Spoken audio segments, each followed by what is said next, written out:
Hello everyone, welcome back to the stream, and welcome to Diablo 2 Resurrected. Now, we're not playing Darkest Dungeon anymore. Let me explain why. First and foremost, before we get into anything. I got a bit frustrated with Darkest Dungeon during the last stream, and I feel I kind of messed up our save beyond recognition. Maybe not to that extent, but I did feel like I messed up quite a bit. And yeah, with the frustration and I guess me not fully enjoying the game, I felt like I kind of wanted a pause, a break, and play something else. And this leads us to Diablo 2 Resurrected. Now this game has been on my radar ever since, well, for like my entire life almost. Like everyone knows about Diablo 2, right? This is the Half-Life of ARPGs. As in, what Half-Life is to FPS players, Diablo is to our ARPG players, if that makes sense. This is an absolute classic. Many people have played this. Maybe many people have this game as their like absolute favorite.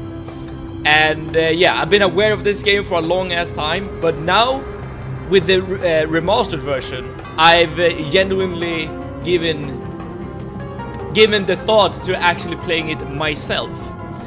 And yeah, why not now, right? And this is gonna be a completely blind playthrough. I've never played this before, so I'm gonna just learn as I go. And of course, if there's anyone in chat who is knowledgeable about this game, please let me know, and I'll take your hints and tips, if you got any, of course. However, before we get started with actually creating a character, and also there are two ways to play the game. You can play it in online mode and offline mode. I'm gonna play it in offline mode for now, and we'll see if I want to like check out like multiplayer stuff later on. But I think, given that I've never played this game before, I think that this might be like a fine way to start. I'm also like a bit unsure on how you actually change the difficulty. Because I know that there are like a bunch of difficulties in this game, and you need to like at least complete the game once in order to like upgrade or increase the difficulty. But yeah, I don't really see any like difficulty sliders. Because I would like to play this game at like a harder-ish difficulty, but I guess I'll just play what the game gives me. But also, another thing before we start, there is a cinematic that we can watch, and I haven't watched this yet, so this will hopefully get us started with the main story. I have played Diablo 3 before, and I didn't pay that much attention to the story, but we'll see if Diablo 2 has me hooked or not. Also, I'm not sure if this... I'm pretty sure the cutscenes are also like remastered. Yeah, this seems to be very new, which is very cool. Right? Yeah.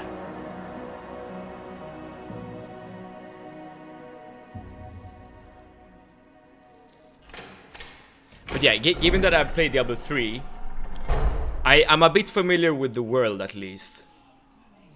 I'm not a lore expert by any means, but like I have like some insights.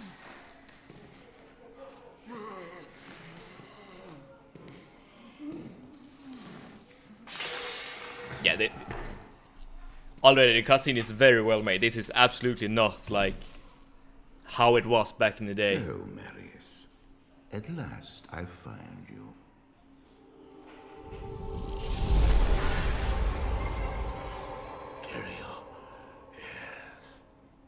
Yes, now I recognize you. I should have known you'd travel in disguise.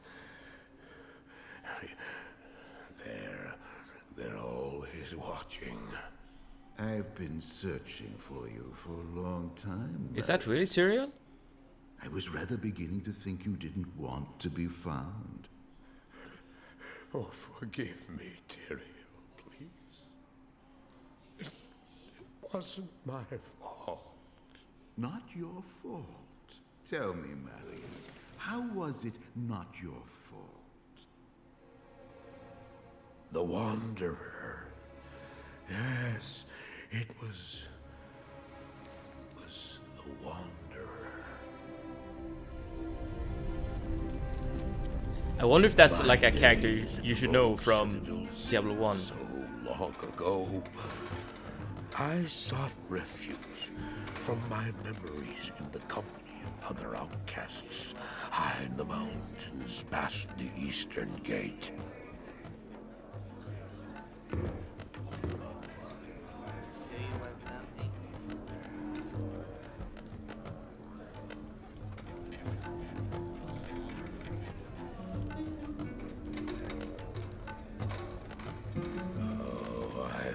Sleep for days at a time. For when I dreamt, the memories would return. Memories of the monastery and the evil which had claimed it. Dreams, memories. I couldn't tell the difference anymore.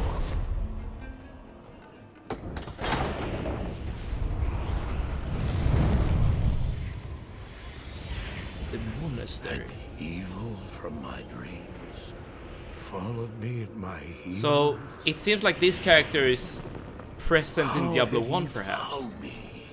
Because I know in Diablo 1 the game is like Look at this every part of that game is taking place under a church or a monastery. To carry the weight of his own sword, be the burning terror which drove me to hide here.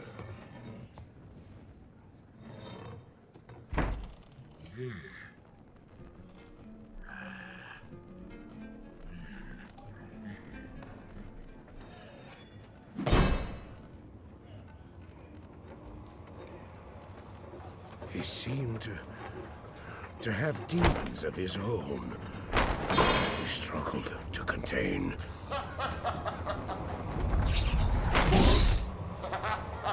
Hello Eno, welcome. And far to you as well. He was losing.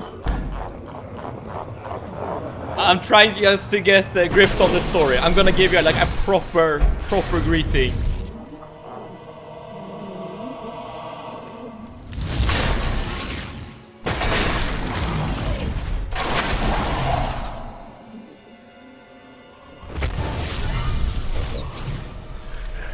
As I watched, I became convinced. Don't mind me, I'm doing things. Alright. That I was truly mad. The terror, the destruction, the evil I witnessed. How else could I explain them? Were these the demons from my dream, or were they born within the Wanderer?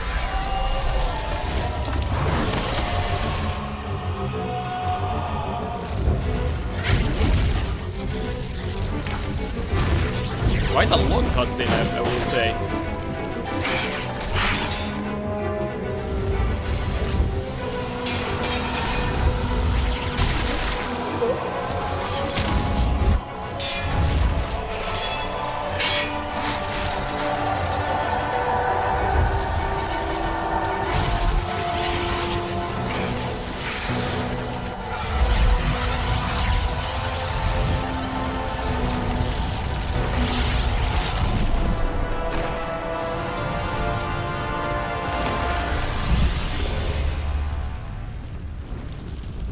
And he's still just lying there, being like, am I just being high at the moment?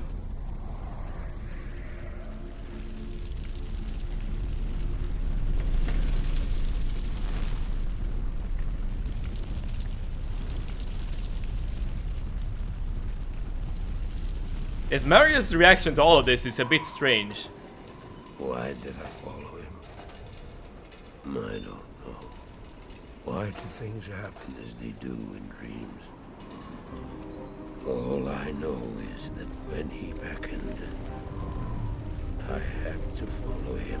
Okay, so the Wanderer, From that moment, we is he the main traveled together antagonist? East. Always. Into the east.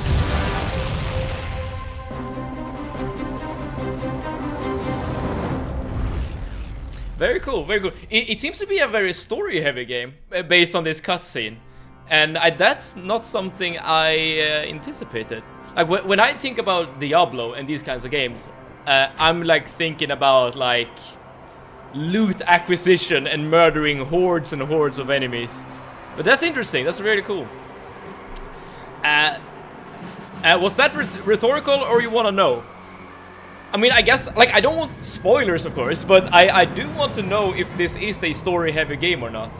I mean, there was story in Diablo 3. I remember that much.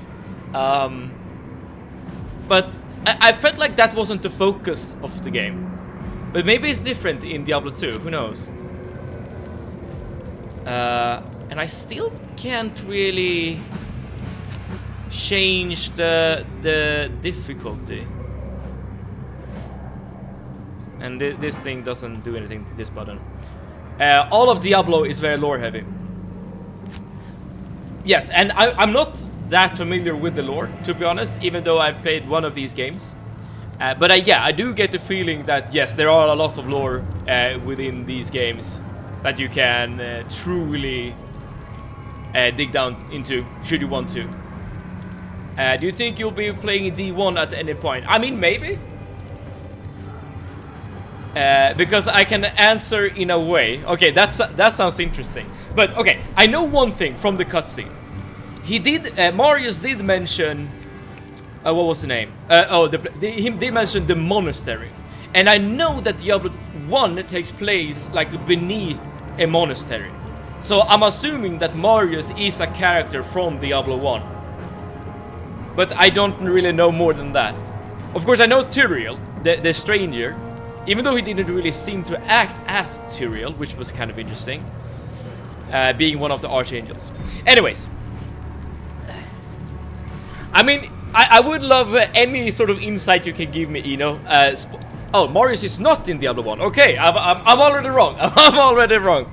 But yeah, if you can give me like any hints and tips without spoilers, then go for it. The Wanderer, however. Okay, so the Wanderer is a character from Diablo 1 then. Interesting.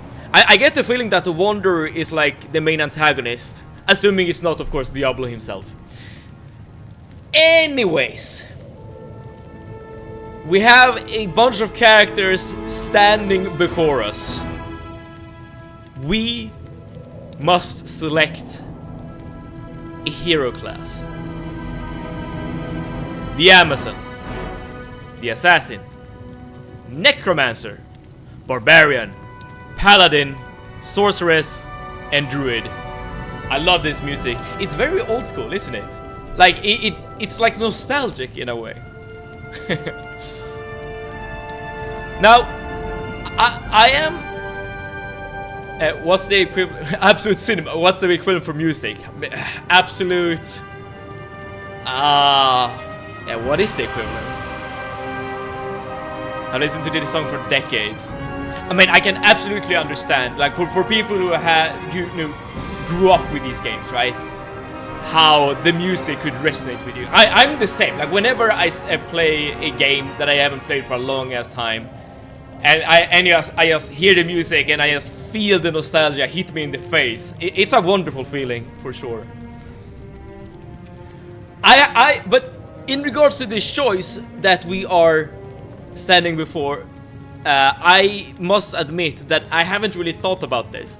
I also must admit I am not even aware of all these classes. I have seen the Sorceress before, I've seen the Paladin before, and the Amazon, but I don't think I've seen any of the other classes.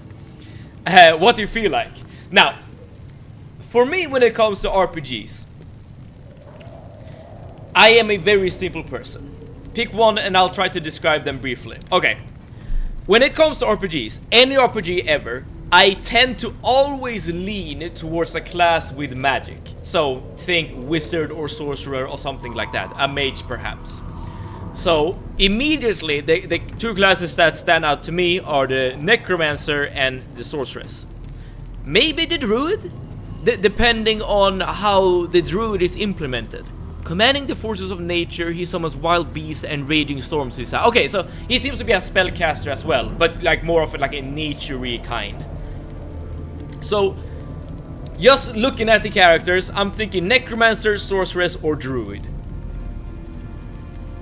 I could see myself playing a Paladin as well.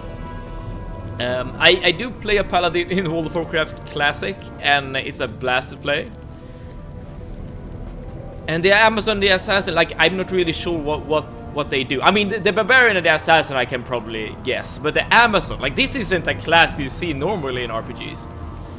I have a level 80 Paladin on online play, my main. Okay, so you would recommend a Paladin, is that it?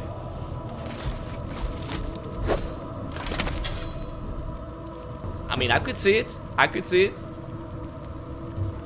But I think that one of these three is probably what I want to go for. Okay, it's just what you felt like at that time. Okay. And it kind of became my fan. Alright, so you grew into it, basically. I understand, I understand.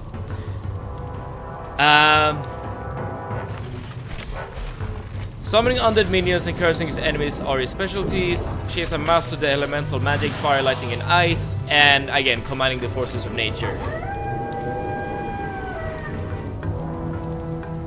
Just looking at the characters, I would probably say the Necromancer. He has this like emo kind of look going on, and I like his blue fire. So again, I'm not really sure what I'm doing here. So would a Necromancer be a class you would like to see, or is this even a good character to start with? Because again, I have no idea. Oh, so what is this? I'm not gonna play hardcore. Okay, you can choose to play without the expansion. Why would I want to do that?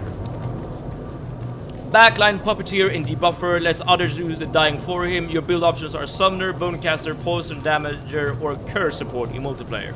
Well, I did play with a lot of summons in Skyrim, right? And Oblivion.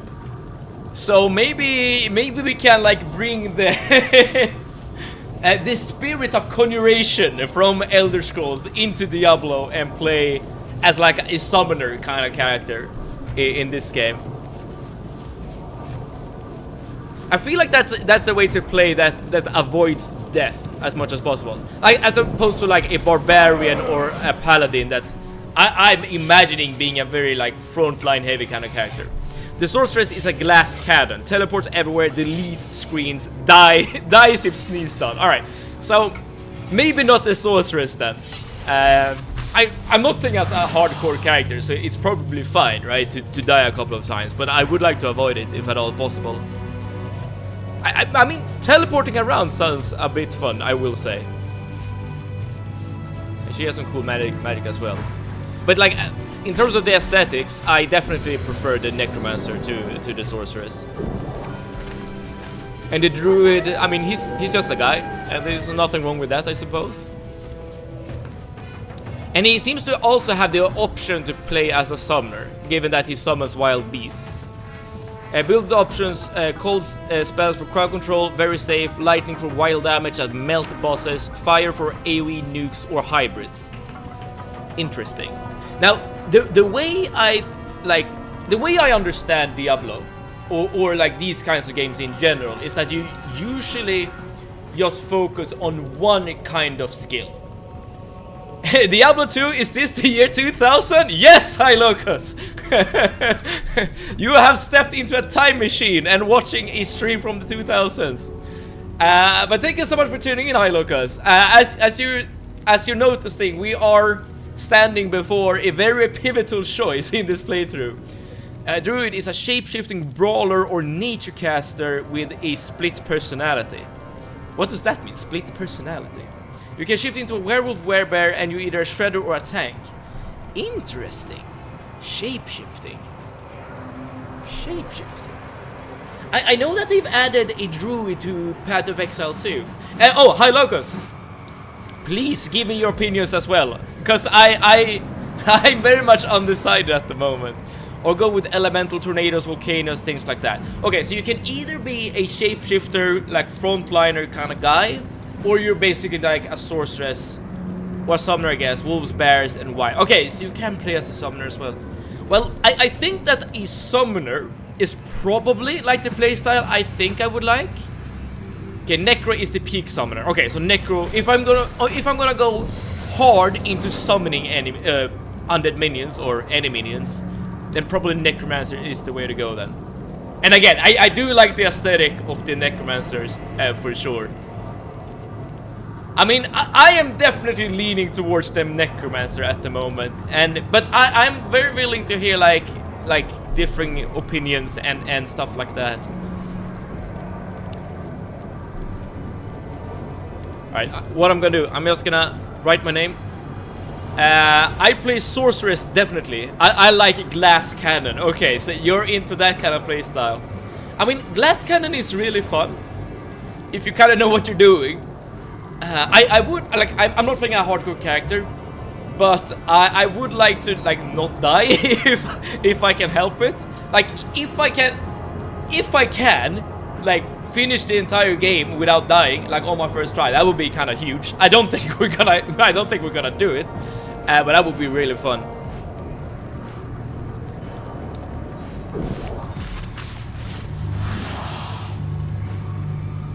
I don't think the Glass Cannon is for me. Maybe, I don't know. No, I like the aesthetics of the Necromancers way too much. And also, he kind of doesn't like fit with the rest of the guys here, because he seems to be like a villain in this game, not a hero. Aesthetically, I like Druid more than Necro, but both seems cool playstyles. Interesting, interesting. I mean, I haven't like seen his spells, because he doesn't really use any spell effects on the selection screen. Gambler's Fallacy, welcome, welcome. To make things more difficult for you, Traps Focus Assassin is what I would have picked, but Necromancer would have been my second choice. Billy approve. Now, everyone, let me introduce you guys to Gambler's Fallacy, because this is someone I know in real life. Someone I texted not too long ago. This is in fact my boss. You seem to like Necro, so just pick that. Yeah, I'm gonna go for that. And also, Gambler's Fallacy. I don't want to make things more difficult for me, okay? This is the first time I'm playing this game. I want to have a good time here. But yeah, I was talking to my boss, like, was it this week or the week before? I don't really remember. And I did mention that I started streaming again. And he was like, oh, what are you gonna stream? And I was like, I'm not sure. We're voting on a couple of games at the moment. And I did mention like a couple of the games. And he was like, I'm gonna vote for Diablo 2. I'm gonna bring my bots and make it so that Diablo 2 wins. Of course, Darkest Dungeon won, but well, I've moved on for that game. So here we are. I'm getting some brownie points in by picking Diablo 2. That's part of the reason. But yeah, we're playing the Necro. We're playing the Necro. Good day. All right, so we're in the game. I don't have as cool of an armor here as in the selection screen, which is a bit sad, but maybe we'll get some cool armor soon. Let's see here. We have our health and mana, we have our attacks, we can raise skeleton, we have a bunch of healing potions, we have a scroll to identify and a town portal, and we have a wand. +1 to raise skeleton. So I get one more skeleton, is that it? And plus 50% damage to undead. Okay, cool. What else do we got? Here's our stat. Oh, that guitar sound? Isn't that reminiscent of StarCraft? Like the Terran StarCraft music? Good day. I mean, both of these games are made by Blizzard, so I guess that makes sense. Interesting. Well, since you can respec skill stats in D2R, but only once per difficulty, I suggest you go for a summoner build for normal difficulty. Easy skill pad, raise skeleton, skeleton mastery, clay golem, amplify damage, corpse explosion, raise skeleton from the first corpse, use amp damage against pack, let skeletons get... okay, this is a lot of information. A chain corpse explosion until nothing left standing, 1 point in clay golem is enough for early game. Interesting that you can get other kind of summons aside from like undead, but it seems like I'm starting with the raised skeleton. Yeah, sorry, no, nerding out. No, all good. It's all good. It's all good. Yes, Good yeah, day. please let me... Okay, this guy really wants to talk to me. Greetings, stranger. I'm not surprised to see your kind here. Many adventurers have traveled this way since the recent troubles began. No doubt you've heard about the tragedy that befell the town of Tristram. Some say that Diablo, the Lord of Terror, walks the world again. Somehow, Diablo I don't returned. know if I believe that, but a Dark Wanderer did travel this Yeah, route okay, a so few the Dark weeks ago. Wanderer is He was definitely headed like an east to the antagonist mountain kind pass of character guarded in by the Rogue story. Monastery. Maybe it's nothing, but evil seems to have trailed in his wake. You see, shortly after the Wanderer went through, the monastery's gates to the pass were closed, and strange creatures began Okay. ravaging the countryside. Until it's safer outside the camp and the gates are reopened, I'll remain here with my caravan. I hope to leave for Lutga Lane before the shadow that fell over Tristram consumes us all. If you're still alive then, I'll take you along. You should talk to Akara too. Okay. She seems to be Talk the to leader Akara, of be this careful camp. not to use it up Maybe like she I can tell did. you Okay, more. so there are a limited amount of respecs. That's very good to be aware of.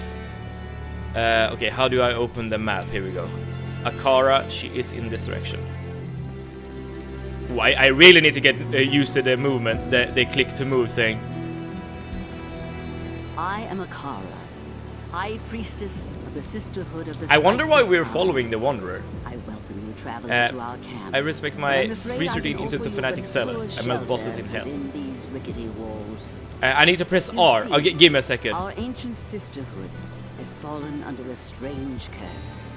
The mighty citadel, from which we have guarded the gates to the east for generations, has been corrupted by the evil demoness Andariel. I still can't believe it. But she turned many of our sister rogues against us and drove us from our ancestral home. Now the last defenders of the sisterhood call her Annie. are either dead or scattered throughout the wilderness. I implore you, stranger, please help us. Find a way to lift this terrible curse, and we will pledge our loyalty to you. I'm still for quite all unsure time. on what we are. Like, what's our role in this story? So, we happen to be following the Wanderer, it seems. And for some reason. And now we're just helping these people. There's Yeah, a funny story. trace You'll of- meet the protagonist in Diablo 1 in this game. Interesting, okay. Okay, press R. I'm pressing R. I'm spamming the R button. Nothing is happening. But we have a quest. Look for the den in the wilderness outside the rogues camp. Okay.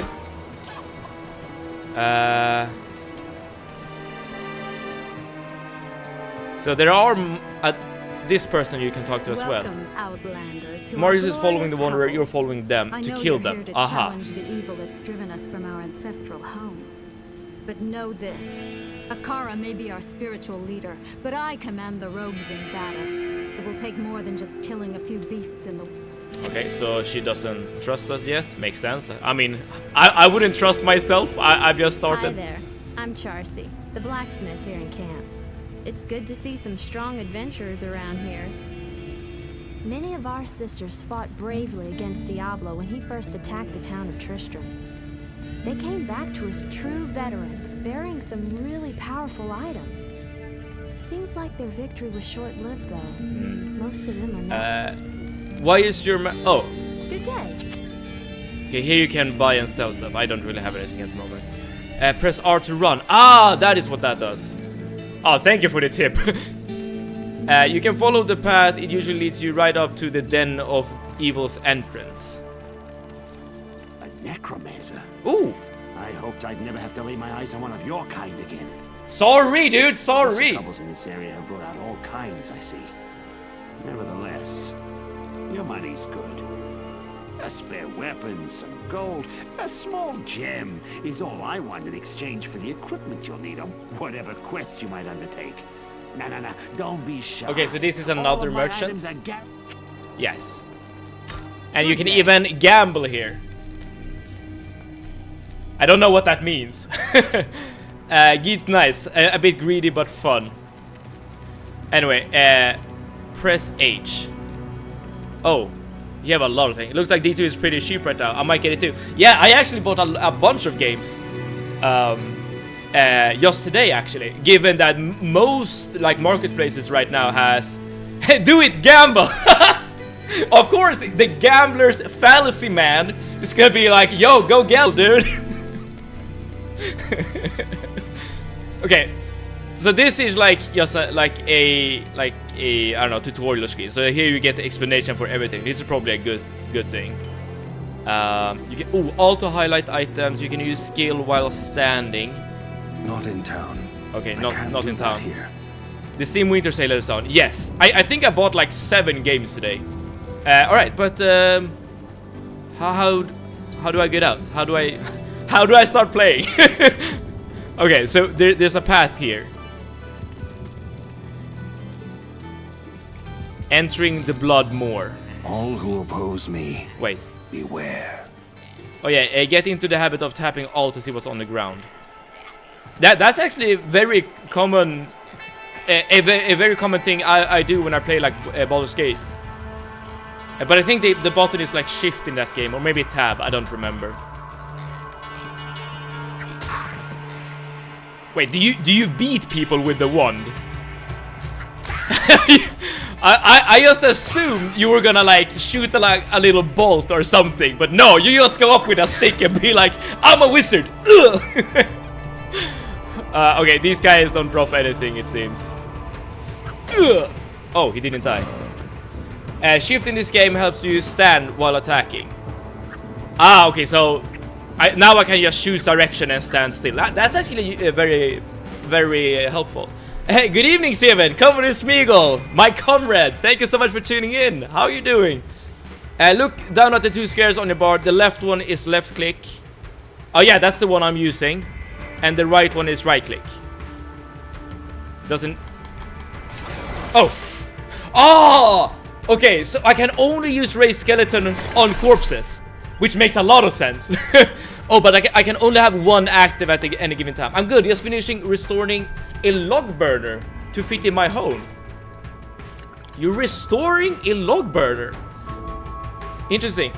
Last day at work today. Sounds good, dude. For the year. Yeah, I was about to ask, like, are you being laid off or are you going on vacation? Proceed to see your character sheet. Yes, so this is screen I've already seen, and T to see your skills. And I only have 1 skill at the moment. Okay, it says you have not learned the skill yet, but you have been granted the skill by an item. Ah, wait. So that is what this means. +1 to raise skeleton. So I don't actually know this skill. My stick in my hand knows this skill. Cool. All right. And here we have a stamina shrine. I guess that gives me like a stamina buff of sorts. Have you played this game before? No, this is a first playthrough. Never played Diablo. Not the remastered, not the original version. I have played Diablo 3. But that's the only. I've never played it. Yeah, same here. And the thing about Diablo, right, is that... Oh, we got some cool armor here. Is that Diablo is so well beloved by so many people. So I'm very happy to actually play it and see like what the fuss is all about, if that makes sense. Okay, there's a little plus thing here. Is this the shrine where we were at? But I might be playing like a total noob, of course, given that it is my first time.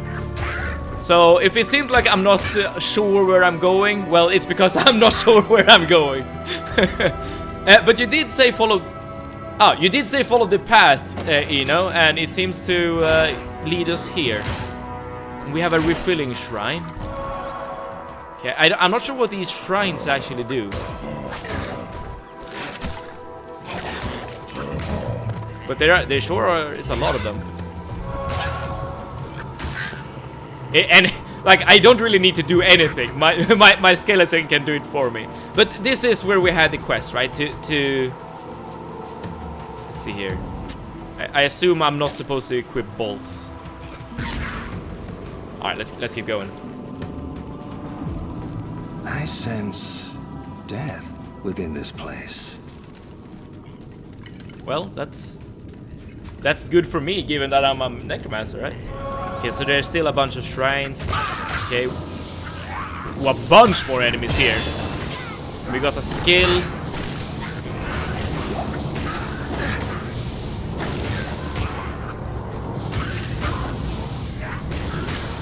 Okay, even though there's a bunch of them, they don't deal that much damage. That being said, my skeleton is almost dead. Yeah, the density of enemies is way higher here. Oh, my skeleton died. New skeleton. I guess I can just tank the damage. Like, why?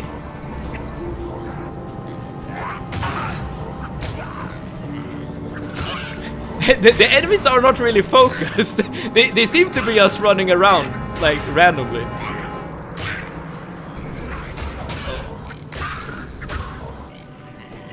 Oh, this guy is summoning enemies. That's what's happening. What the hell is that?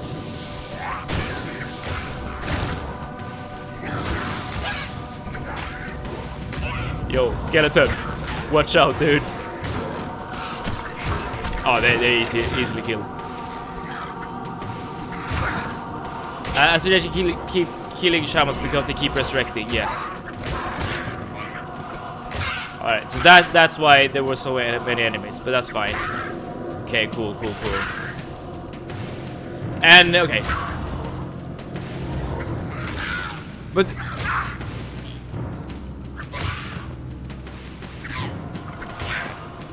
are we done? Okay. Press C and add point to raise skeleton. Right, because I did get a new skill.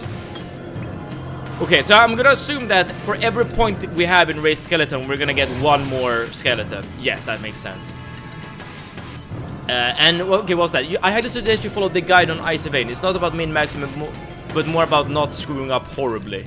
Most probably, you shouldn't screw up your stat points. Once you level up, do not put anything in energy, strength, or dexterity. Only enough to equip gear, and everything else goes in vitality. Okay, I'll bear that in mind. I don't wanna like follow a guide strict like on my first playthrough. Like I kind of want to mess up, if that makes sense. Oh,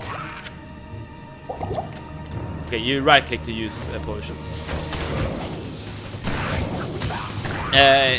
Because I kind of want to see like what you can do. Like I want to mess around a bit with skills and stuff. Oh, I got a new stat. Okay, so you did say put everything into vitality except for when you need to like equip a certain piece of gear. All right, so we did put 5 points in vitality.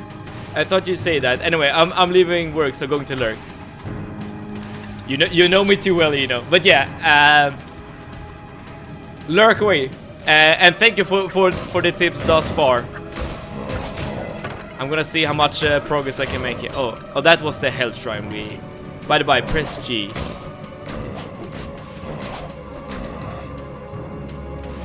Wait, this is how the game looked, right? Back in the day. That's kind of cool. All right.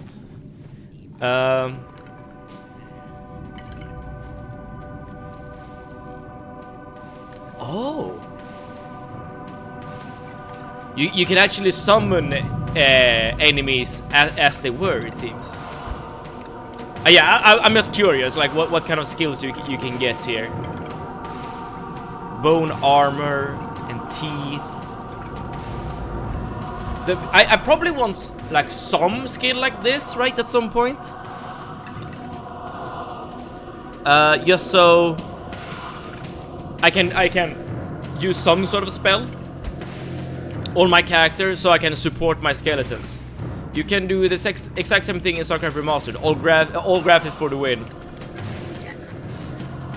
I mean, I will say that you can kind of see things more clearly with the old graphics.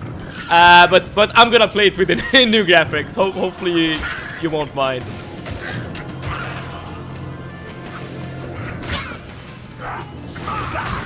Alright, so we haven't really encountered anything too difficult yet, but I'm assuming we're gonna find like a boss later on. Alright. And this is something I remember from like Path of Exile, is that you're not really sure where you're going initially. But you're basically just discovering a dungeon while fighting like this. I'm gonna focus on the shaman. And then you will eventually like find an exit. Like everything is essentially like procedurally generated. Okay, new skill. Curses a group of enemies. No, I don't think I want that. I might want like this kind of skill, like some like sort of projectile I can use, but maybe it's just better to get more skeletons. Alright, okay, my plan is to just focus on skeletons for now, and we'll see where that leads us. I don't even know how many skeletons you can have at most. It would be really cool if you can have like 100 skeletons or something, like a huge army. I'm sure there's a cap, like there's definitely some sort of hard cap somewhere, but that would be really fun. But for now, I am happy to beat enemies with my stick, and just have a huge army of skeletons chasing me.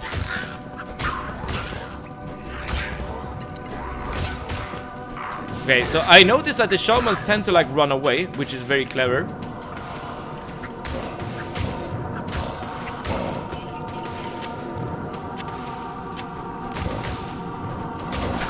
You have a bunch of... So this is slightly better, right? Yes. And this is even better than this.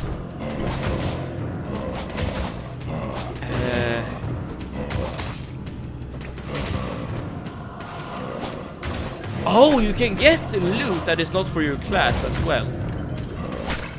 Oh, this is what I want. Okay, so this already gives me another point into raise skeleton. Okay. Oh yeah, this is good for me. This is definitely good for me. Can I have 2 once? No, I can't. No. Oh, that's a shame. That's a shame. Like, imagine if we could like wield the ones and get both the effects. You can have base skills only, not considering skill bonuses. 8 skellies, 8 skelly mages, and 20 revived. Oh, but they are just temporary. 1 golem and 1 mercenary. Okay, so... Oh.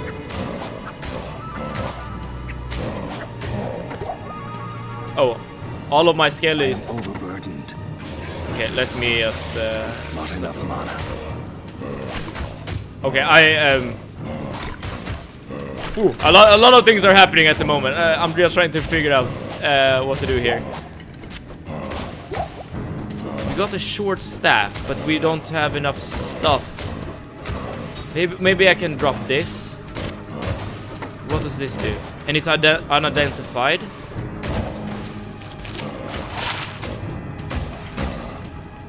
Is that enough to earn the rogue's trust?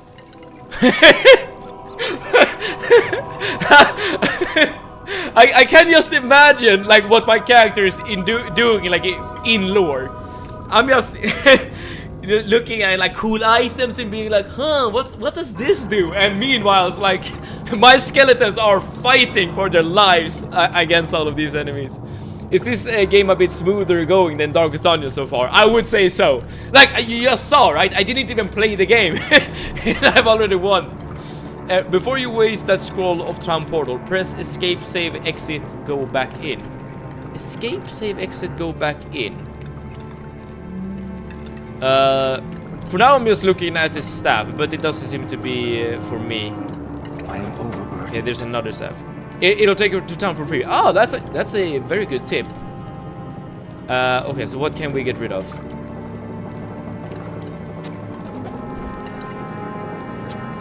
I wish there was a way...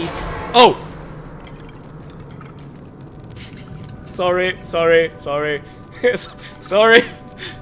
I thought this was a scroll of identification, and I clicked too quickly. Sorry.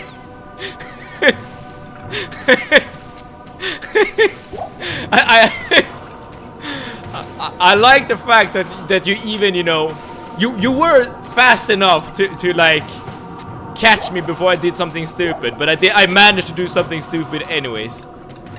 Okay, my buckler is better. Okay. Well, now that we have the town portal scroll, we might as well use it. Okay, now we're back. And we can talk to... You have a sash equipped. It means you have potion bar.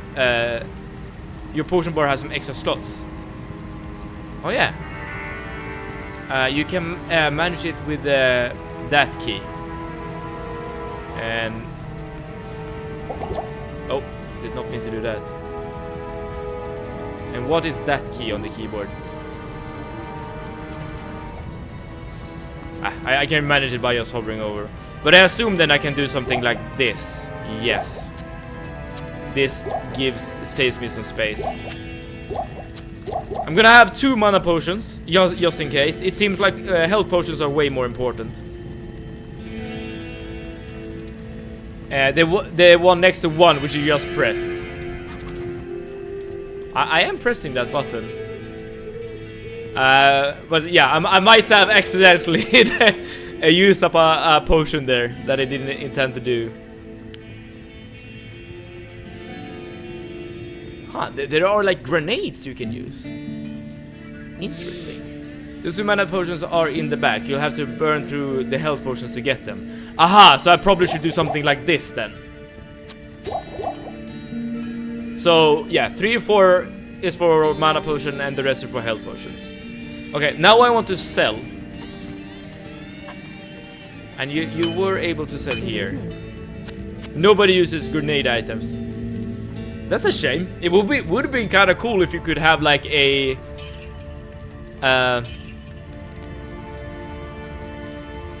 wait, what does this key do? It would be cool if you could have like a grenade build. Okay, so I don't need this staff. Oh, it sells for 3,000. What the hell?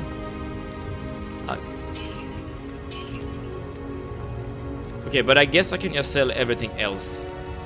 Yeah, I don't need anything. Okay, but you're saying that this is bad, and I need to be level 6 anyways. I'm saving these items.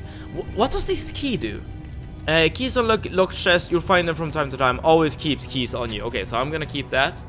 It would probably be nice to have more of these. Scroll of identify. But maybe it's better to not have them on you. Maybe it's better to just get the scrolls as you enter a town. Alright, but for now, let's see where we can hand in the quest. It was Akara, right, that gave us... Yeah, you can talk to Akara to the right, yes. You have cleansed the den of evil. You've earned my trust, and may yet restore my faith in humanity. Nice. The reward is training in the skill of okay, choice. tomes can hold many scrolls. Okay.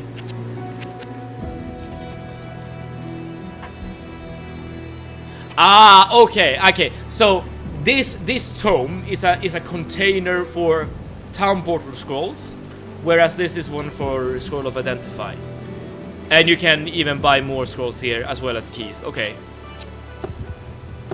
So now we have these tomes, and I assume you can just do this. Yes. I'm gonna buy another town portal scroll. Wait, did that?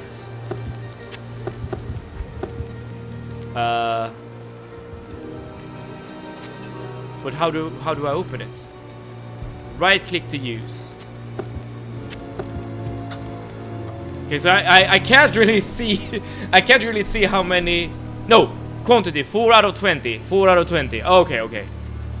So I assume there are 4 scrolls inside this tome then. Okay.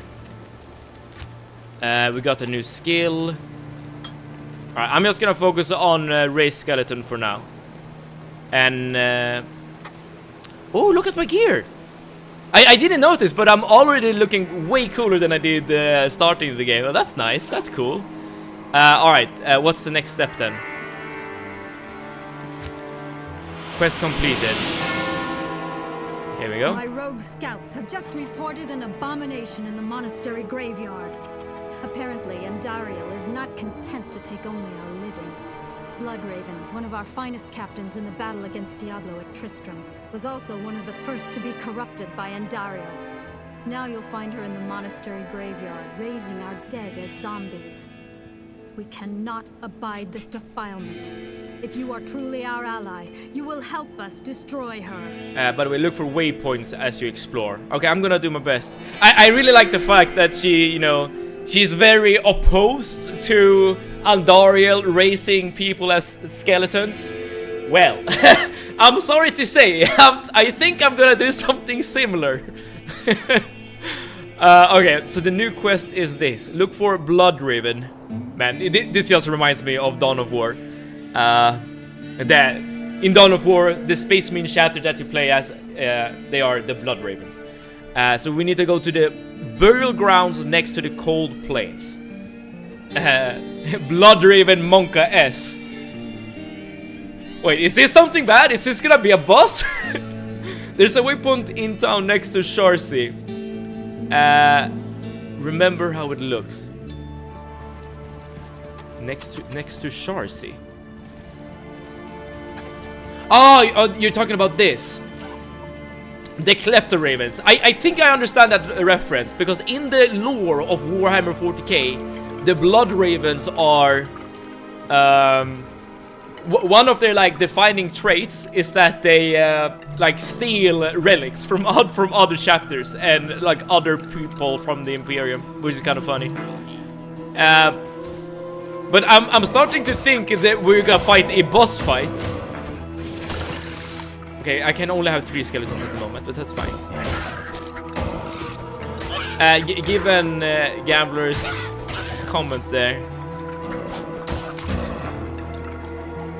Okay, so now once we pick up that scroll, it should end up... Yes! So now we have quantity 5 out of 20. Got it. Alright, so I understand how the tomes work. Very nice. Alright, me and my boys are just gonna head up onto the monastery and just beat people up. Like, it is a bit strange to be playing as a necromancer, because I feel like I'm part of the problem. But you know, I'm all for it. I'm all for it. I still don't really know the way, so I'm just walking around. And they steal all the things. Blood Raven is hardly a boss, but sure. All right.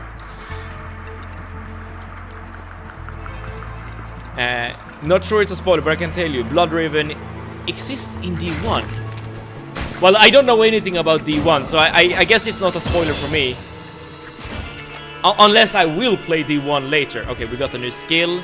Everything into the raised skeleton until... Oh, there's a person here. Hello there. Beware, the evil is strong ahead. Take care, the corrupted rogues in the wilderness ahead are not to be trifled with. Alright, fair enough. The Cold Plains, yes, this is where we want to go. And here we have one of these guys. Ah, so now I can teleport back. I think this system exists in Path of Exile as well. Or I'm certain of it. And here we have one of these things. I don't really need the help though. It does seem to me that like traveling from place to place is much safer than being in a dungeon. Like the enemy density in dungeons are way higher, or is way higher. I mean, the system from PoE is copied from Diablo. Yes. Well, I'm pretty sure. I don't remember exactly the story, but I know that many people were like kind of disappointed in Diablo 3, given that they went like too far from the formula or whatever, and that is what, like one of the reasons why Path of Exile even, you know, became a thing. Like people wanted a more like old school like Diablo experience, and well, oh, that was a new enemy, Spearwoman.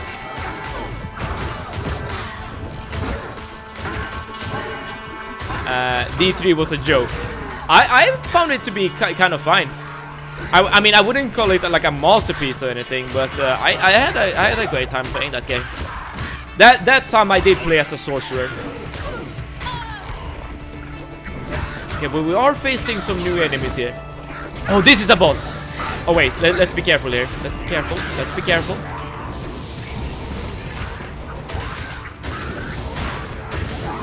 Oh, it's a lot of health. Oh, it's such a... I already love this class. I love this class because my skeletons are taking up so much attention from the enemies.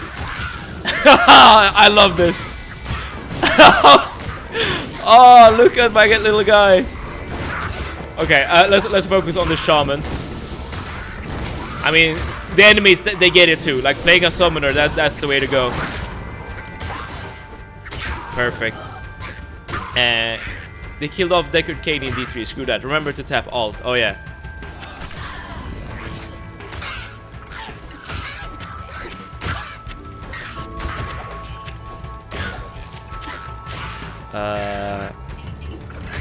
Okay, so a bunch of things.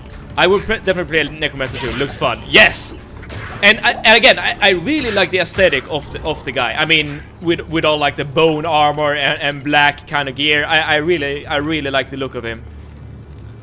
Okay, so now we have 5 scrolls of Identify here. Faster hit recovery and enhanced. I mean, I don't have a head slot. Ooh, I kind of preferred him without the helmet though. Is there a way to like hide the helmet?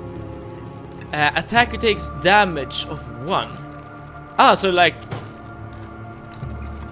Now this is interesting. Would I want better defense or like a passive like retaliation strike or whatever? I kind of think I want the extra defense. The thin white bar at the bottom is your XP bar. This thing, yeah, experience.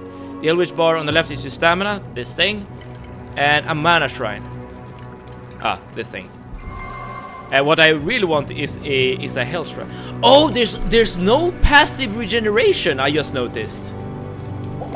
Well, it's a good thing that I have these mana potions, or health potions, I mean. But that's something to remember. See if they're making the tough decision with level 1 items.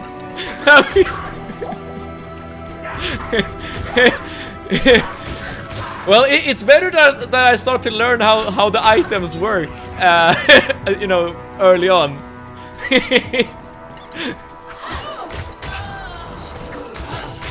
Alright. Oh, I much preferred him without the helmet. Is there a way to hide the helmet? Or maybe you can get like a better helmet later on. We got a stamina potion. I'm not sure how useful that's gonna be.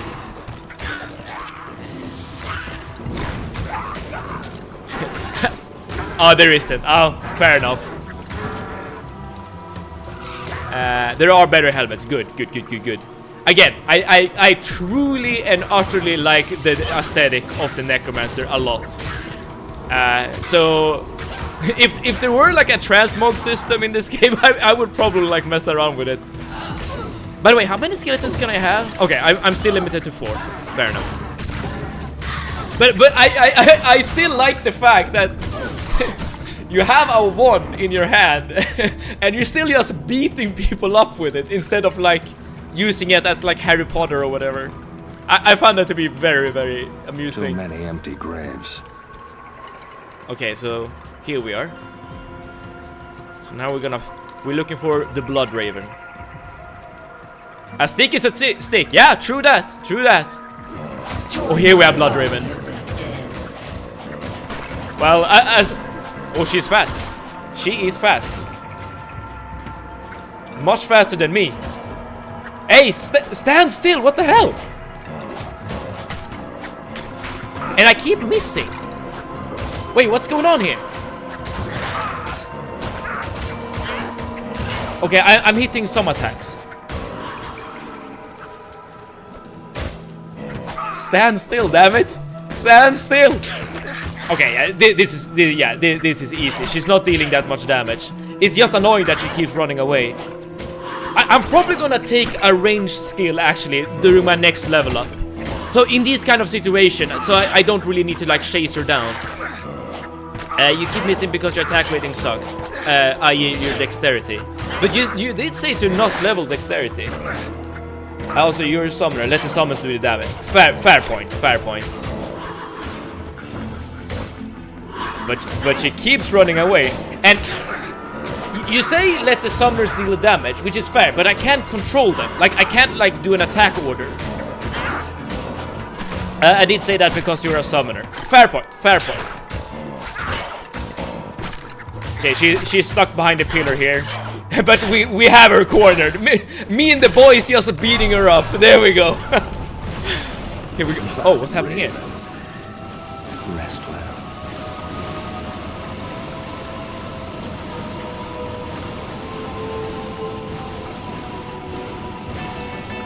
Alright. I am overburdened. She had a death animation. If you want to actually help get amplified damage. Alright, I'm gonna take a look at that skin eventually. First and foremost, let's see here.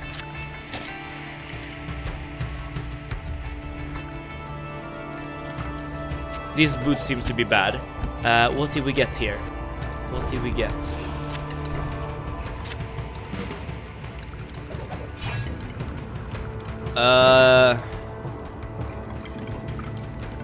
Identify.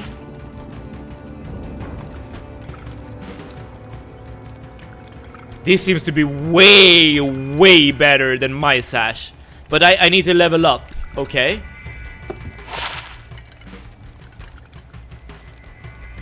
This is also way better, but I also need to level up to and also get to strength. Which level am I? I'm level 4. Okay, so next time I level up, I'm gonna point it to strength so I can equip this. Okay, cool. And the axe. Okay, what can we get rid of so that we... Is there a way to, like, sort? Like, auto-sort?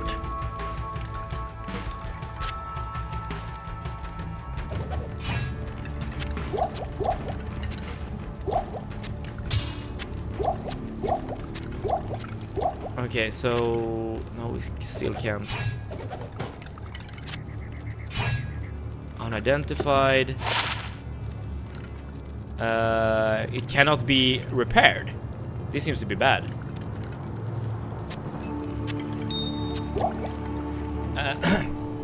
This guy never played Tetris. I haven't played that much Tetris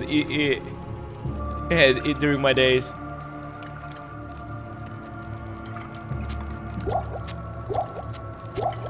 But okay, so I assume then that this is a problem that that you usually face when playing this game. You can press W to swap weapons and shields. We have 2 weapon sets. I'm not sure why I would need to switch though. Like, I could see if you're playing as a barbarian, like maybe you want like a ranged weapon and a close combat weapon, but given that we are a cool ass necromancer, I'm not sure that's necessary for us. You still have points to spend. Oh yes, I do. Thank you for telling me. Okay, but I still need to level up once more before we can equip our new armor. But yeah, we are done here. And there was a waypoint around here, wasn't it?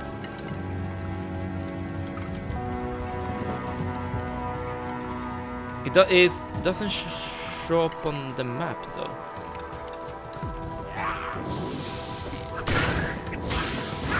Oh yeah, I see it. It's down here. I am overburdened.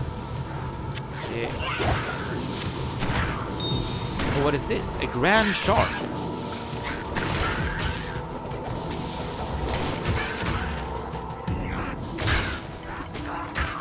Oh, I'm out of identify scrolls. All right. No, seriously, going on. Catch you if I can.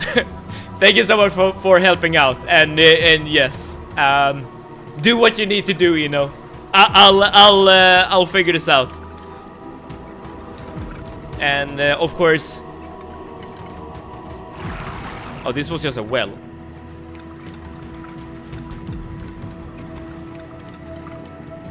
Okay, I've lost my waypoint.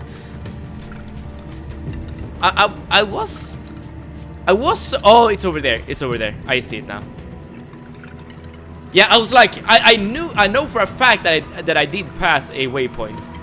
Oh. The cave.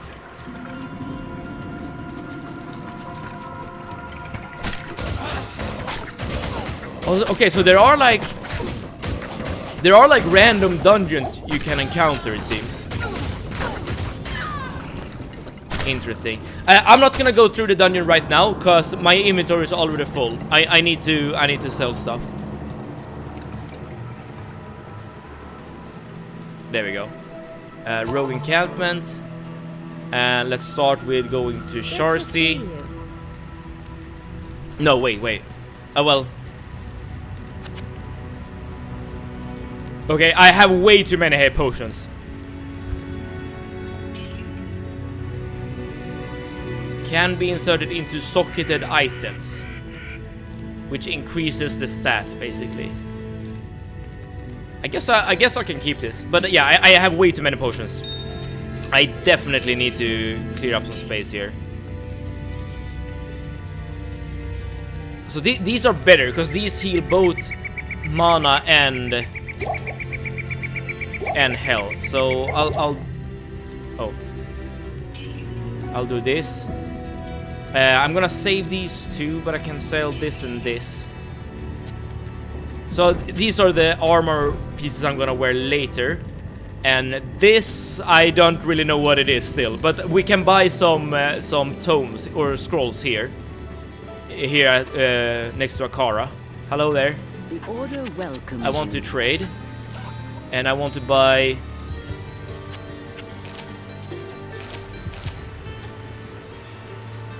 Let's just fill up our tomes, actually. Okay, you can't buy these in bulk, it seems.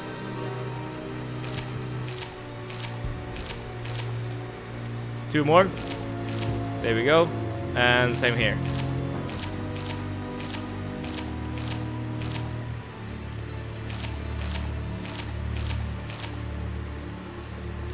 Alright, okay. Let's figure this out.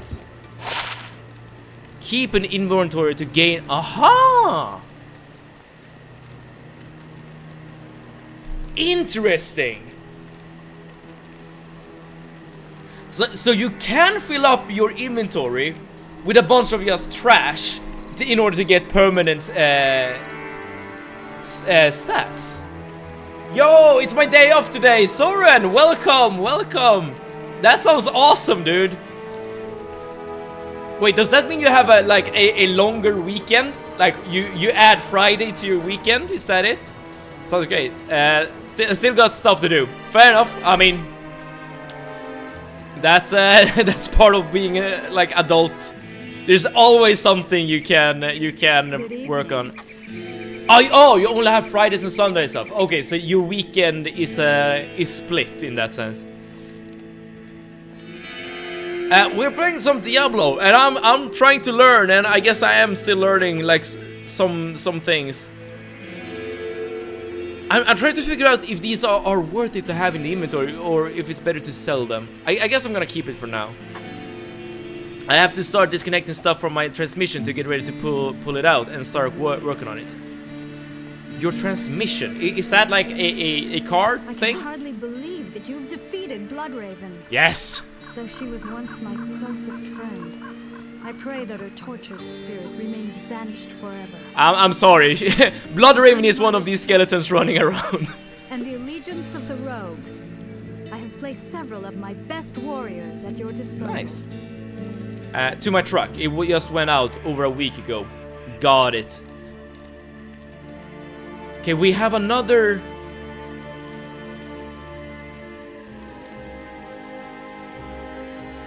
We have another character.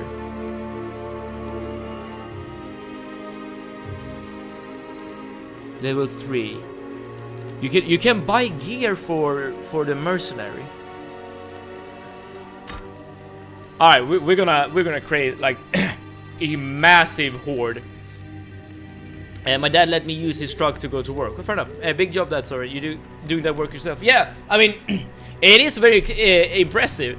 I am personally not much of a car guy myself, so when it comes to like being a handyman and working on appliances and stuff like that, like I am totally lost when it comes to that kind of jobs. Okay, so there should be more quests to do. Good evening. So I wonder who you need to talk to now.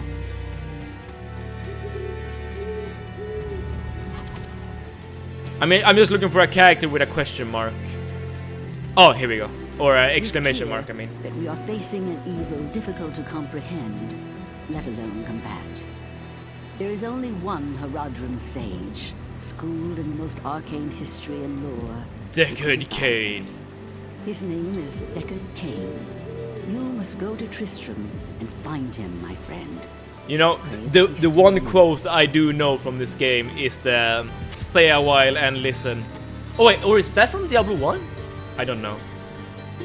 He hasn't been feeling well lately, so until he gets better, I'm doing what I can to get the transmission ready to be removed. And no, my dad was gonna be helping me. Got it. I do small jobs for myself, but draw the line at big jobs like transmissions. Oh, so you're a car guy, Smeagol.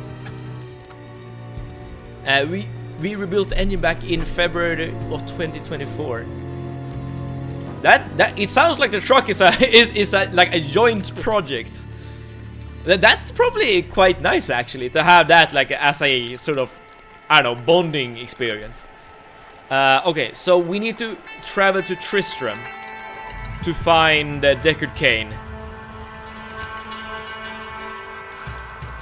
Go through the underground passage to the dark wood, search for the trees of Inifus, and recover the scroll. Okay, we're looking for the underground passage.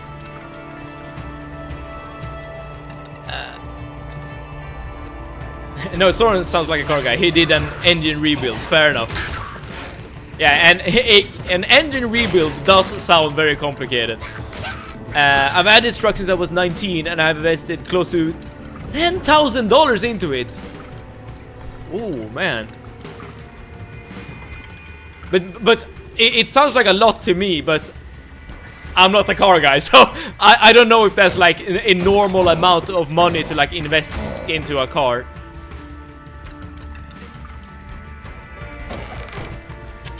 Alright, we are looking to get to the town of Tristram, where we're gonna find Deckard Cain.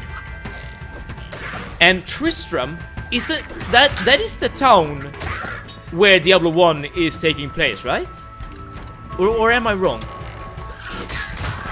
I know it's the town like where you're at the beginning of Diablo 3, or if maybe it's called like New Tristram. I'm not sure. Ooh, level up! Here we go. I'm not gonna get another skeleton. I am gonna get this skill right here. This will give me a ranged ability, I think. Fire barrage of summoned barbed teeth. It's probably not gonna be a lot of damage, but it will give me like some sort of something I can do at range, so I don't need to just beat people up. Oh, we got stats as well. Let's put. Well, I'm gonna follow the advice of Eno and just put everything in vitality. The truck has been a lifesaver throughout all of the accidents and fender benders have been since it started driving at 19. The truck has always managed to keep me safe. It sounds like... Oh, yeah. Yeah, now we have some ghost magic. Okay, I need to be careful, though. So I'm not gonna use this at all times.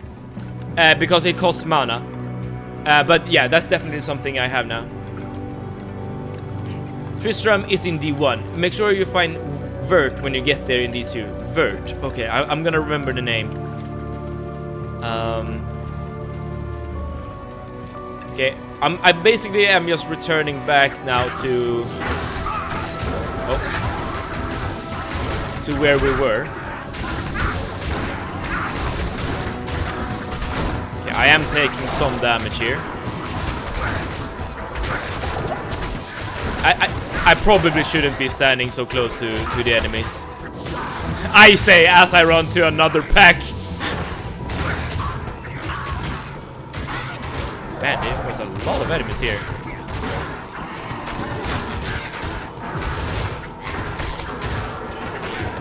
Oh, okay, so this was like a boss pack. I'm overwhelmed. I'm already at...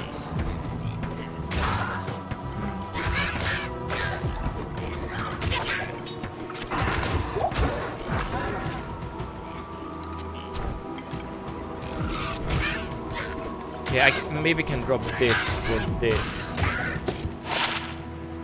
+2 strength. I think the demon mantle is way better.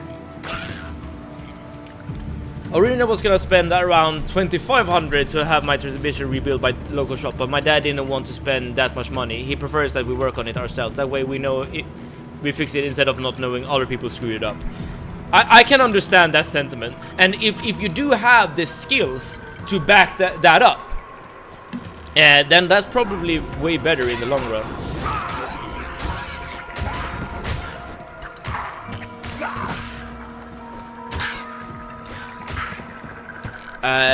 You know, you must know the truck well. That's a cool thing when you have a vehicle for a long time and fixing it. You really get to know it. Yeah, for sure. I was getting familiar with my MX-5 for a few years, but I sold it this year. These abbreviations don't mean anything to me, but I'm assuming you guys know what you're talking about.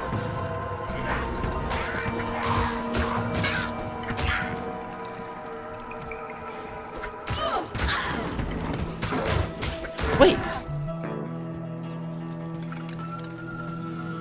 Does mana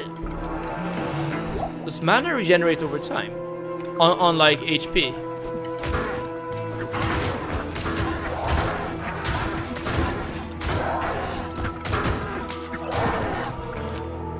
I'm gonna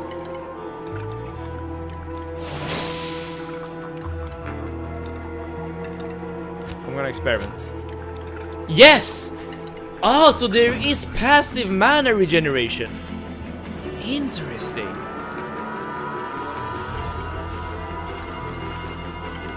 Okay, so it's way more viable to just spam spells, assuming you have like the means of running away if you run out of mana.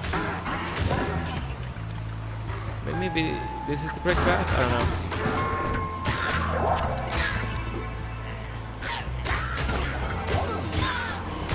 I'm assuming at some point I won't be able to just run up to enemies like this and just bash them. Alright. The next thing I gotta work on after rebuilding the transmission is the power steering pump. I need to remove the old one and install a new. Now we're entering the stony field.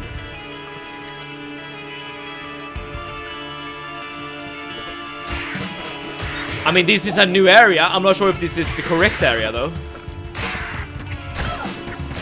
Here we have Reef Crawler. And this is another one of these enemies that runs away. There we go. So now I have a means to actually help out.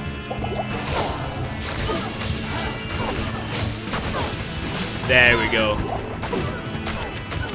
I am overburdened.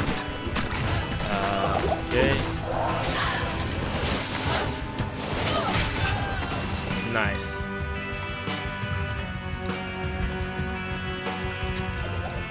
What are these boots? Poison resistance. With less defense than what I got. Okay, I'm gonna keep what I got. After that, I'm gonna be getting a new front and back bumper. A new truck bed, since mine has a giant dent in it from the last accident I was in. It seems like a lot of work goes into the truck. But you did say that you've had this truck for a long time, so I guess, you know, it comes with time.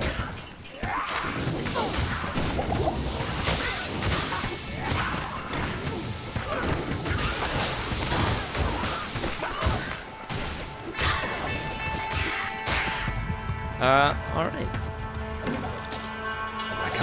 So we're looking for an underground passage. If anyone out there sees an underground passage, just yell as loud as you can. And I will hear you. Like, no matter where you are, I will hear you. Here we have something, an experience shrine.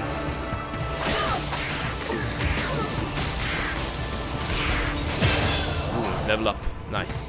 I kind of feel like I'm doing more damage with my stick compared with the magic. Alright, but now I'm gonna keep on focusing on skeletons. Not enough mana.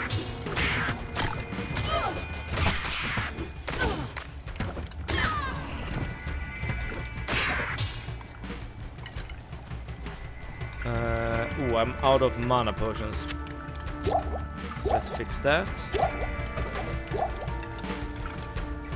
And lastly, hopefully before I go off to work for the military for a year, I was gonna give the truck a new paint job. Nice! Are you the kind of person who would like do like, I don't know, I don't know what to say, like a funny paint job? Like flames or like some sort of like character or whatever? Or are you considering, you know, just doing like a normal paint job like black or blue or whatever? The passage is always on the wall at an edge of this map. Okay, good to know, good to know. What's that small square yellow box on the map? Wait. Nothing crazy, just a basic blue color. Makes sense, makes sense. Wait, what yellow box are you talking about? Are you talking about these things? These are shrines. But maybe there's something else you were considering. Ah, here we go. Underground passage. Okay, okay. Let's focus up. We're going to Tristram. Okay, we have vile hunters here. They are a bit tougher. But nothing we can't handle.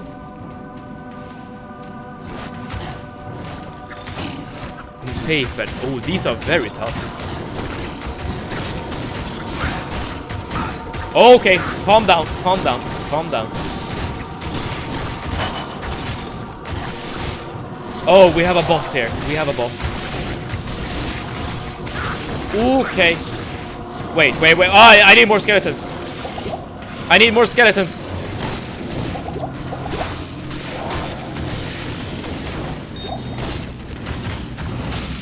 Where's the boss? Oh, the boss died.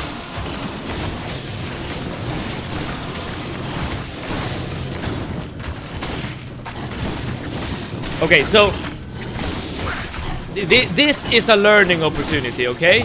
I have learned that whenever bosses appear, then things can go. I am overburdened. Southwards. It was a square boss that looks like walls on the map. I still never played any of the Diablo games. Okay, so you are in my camp then, Zoran. Monka S indeed. Once you reach the exit, go find a tree and beware the guards. And you say that you're flying off, but but I feel we're gonna get some more advice. But that is something I truly appreciate, I will say.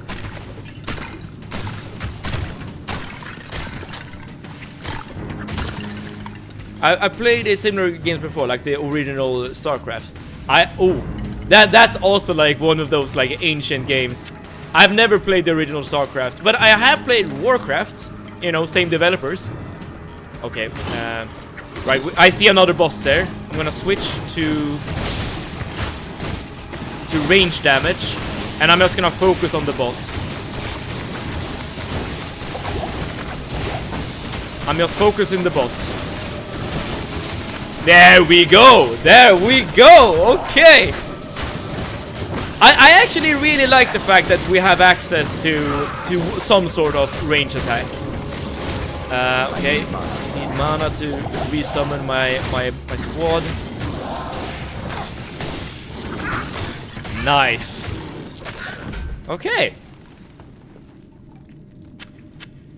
Hey, ancient. Yes, these games are ancient. I am overburdened. But I am considering myself to be one of the ancient ones. Oh, we can also... Yeah, we have a better sash now. We can get rid of our old one.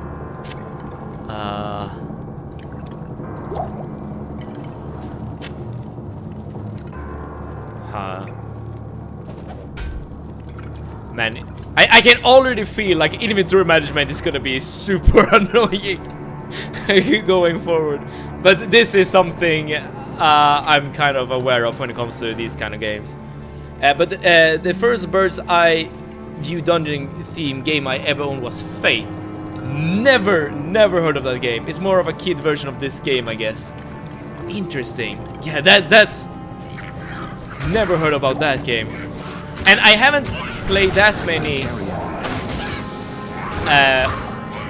like isometric kind of games before. I have mentioned Path of Exile a couple of times, and that's a game I have played. I've never completely beaten Path of Exile. If I remember correctly, I got to like Act 2 or something, and then I died. And I did play as a hardcore character just for fun, so I stopped playing after that. No, I think it was the end of Act 1, or was it Act 2? No, I think it was the end of Act 2. There was like a big robot enemy, and yeah, I just got one tap basically. It's just endless dungeons that keep going down and never end, but you have the ability to end your journey once you hit level 100. And you can give an item to your next character. Okay. Wait, here we have something new, an eagle orb. Oh, what can we drop?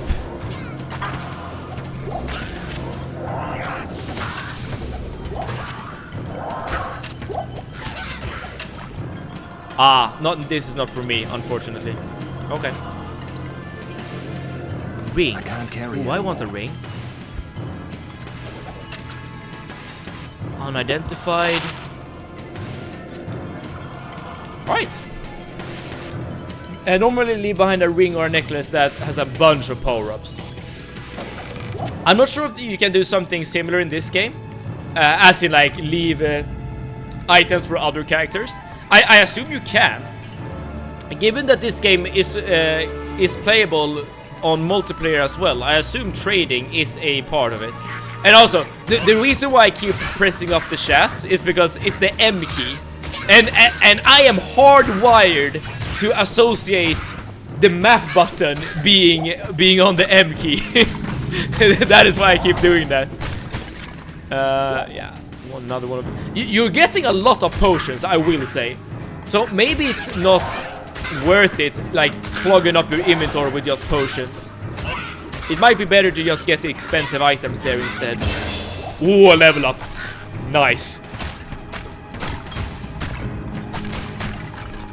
Okay, it says still 4 skeletons total. I assume at some point this is gonna increase to 5 until we get to the cap of 8. Oddly enough, the style of your inventory gear and weapons look a lot like Fate. You also get a red HP counter and a blue mana counter on the same sides. Well, the UI, I will say, is very similar to many of these games. Like having these orbs as health pools, which I think is a really like cool like aesthetic choice. Instead of like a bar, like a sphere, is very, very cool. I can't carry anyone. A preserved head. What the hell is this?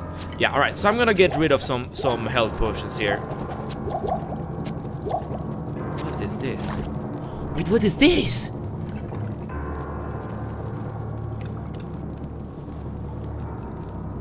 Adds 2 to 7 poison damage over 3 seconds, plus 1 to dim vision and enhanced defense, increased durability.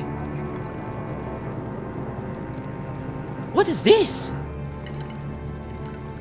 Your stash at 3 shared stabs for other characters. Okay, so you can kinda like hand things down. Alright, Gabriel's fallacy is pogging out, so assuming this is something good, maybe? So this is a... Oh, you can...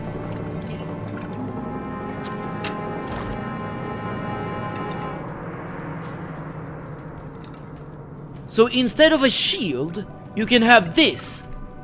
But it also gives me defense. Yes, so it's essentially... This is a shield. This is a shield, okay. Increase in mass and it's socket. What? I don't know what these things mean.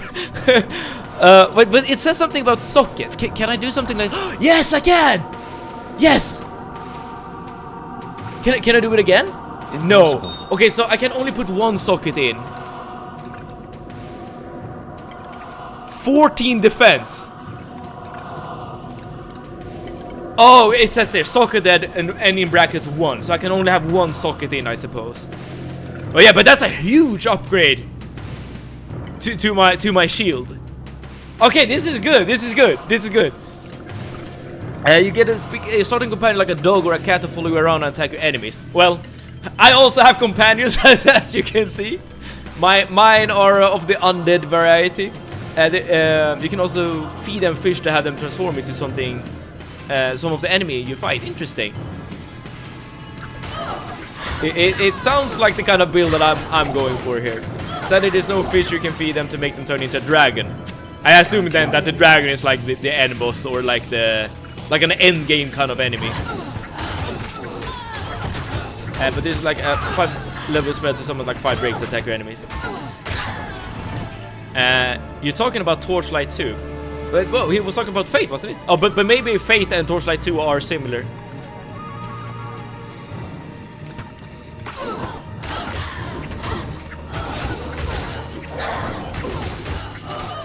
Oh, maybe I should give... Wait. I just realized. I'll put that to good use.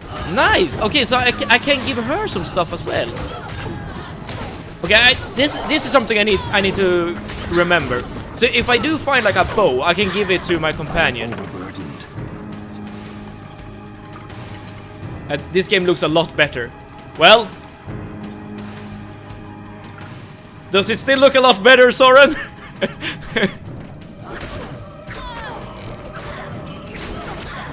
You know, I will say, this graphic style is kind of charming. And I think it's much easier, actually, to... Ooh, and I got another one of these. I got another one of these. I am overburdened.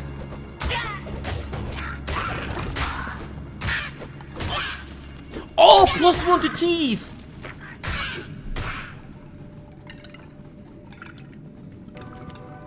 But the one I got is so much better in terms of defense. I'm still gonna wear the one I got.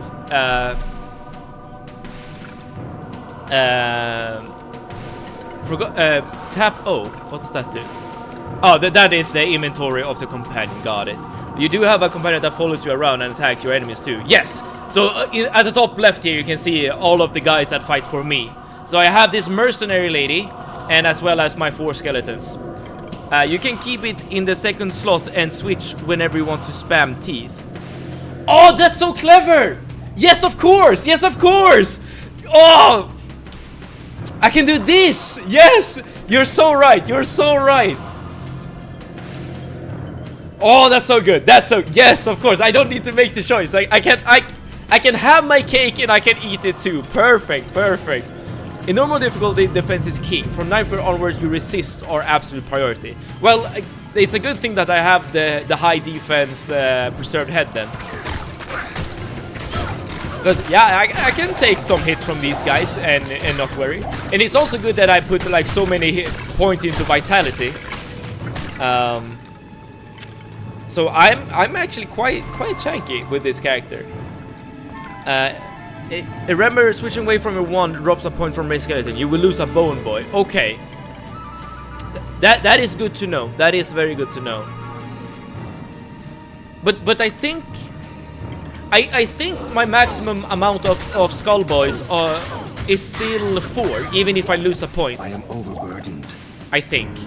Man, this dungeon is quite large, isn't it? You have a merchant with sort of a gambling mechanic. There is gambling in this game. We haven't really looked at it. This was not a good idea. You hand them a piece of gear and you have a 50-50 chance of getting a good stats and power-ups or bad ones. Maybe other people in the chat knows more about the gambling system. Yeah, there's Geed in Act 1 and Jamella in Act 4. Oh, wait. Oh, okay. We are going deeper, y'all. The dungeon isn't done. We have just started. Alright. You just spend gold and get an item. Alright, fair enough. Let's get some gold and let's just keep going. Okay, here we have a mana burning enemy. Sharp. Seems to be quite weak. He has a blue spear. Let's see, what can we drop in order to get hold of that spear? Oh, this was a large item.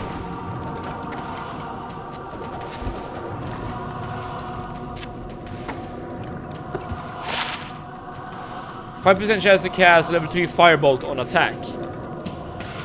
I would love this kind of item if it was 100%.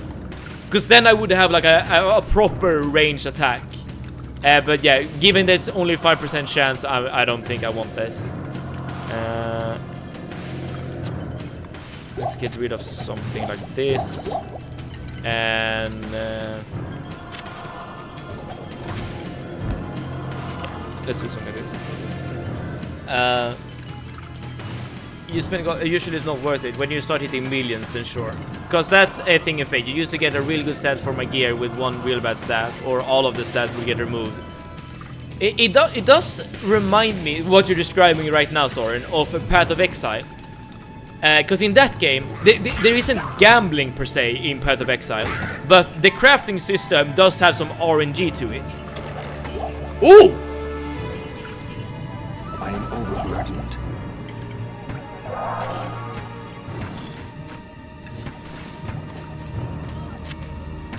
Man, this spear takes up so much space.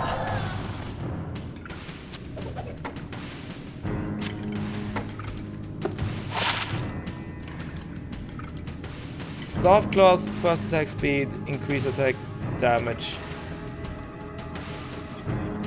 I'm not sure if this is pretty good. Yeah, I'm not gonna carry this spear. It takes so much room. It might be worth like a lot of gold, but whatever. You went to the level 2 of the underground passage. Yeah, oh, the exit was in level 1. Okay, all right. So I guess I guess I did take a wrong turn there. There was also a merchant who would sell weapons in weapons, items, and gear for super high prices, but until you purchased it, you did not know what the stats were. Sometimes it would be good, sometimes it would be bad. It sounds like a lot of RNG in that game. Alright, let's get up to level 1 again then. Most of not all dungeons have a lower level where you find treasure chests like that one. Ah, got it. That's good to know for later. Okay, so there should be an exit then, somewhere on this level. I guess we'll just have to keep exploring. Usually people don't bother with them. It's just fluff. Got it. I mean, if you can get some cool items, I would be down. Okay, so we haven't been here.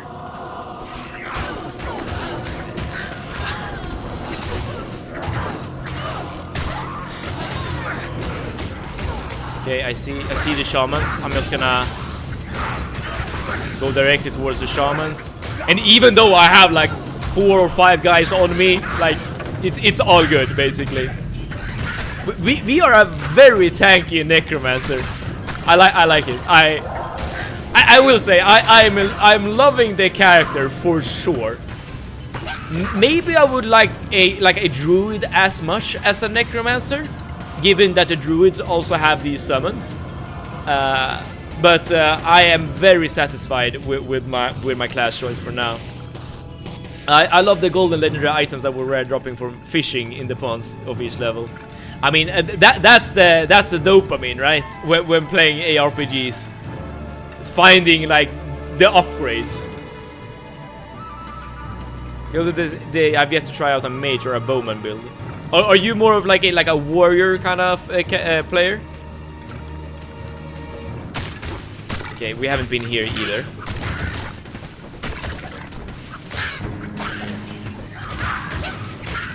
Yes, I can drink a little potion there.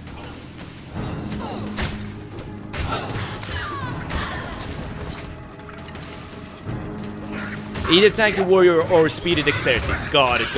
Well, personally, when I play games, I'm usually go for like RPGs, like fantasy games. I usually go for spellcasters, and this time it was no different.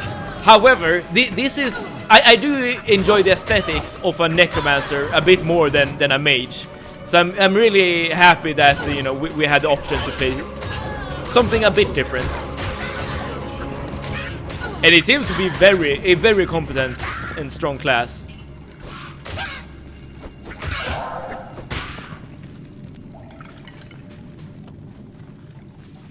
Okay, yet to find the exit though.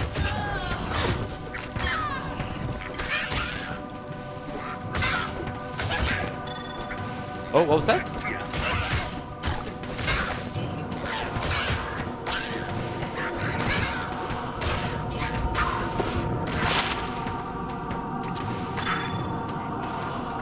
+5 to life and fire resist. I mean, it's my first amulet. I'll take it.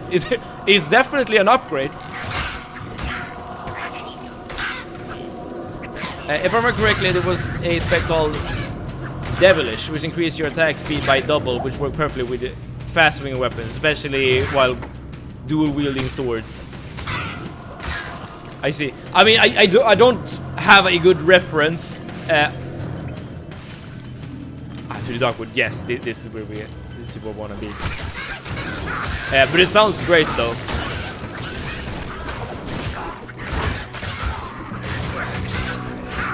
Okay, I'm trying to hit the merchant. There we go. Or not the merchant, the shaman.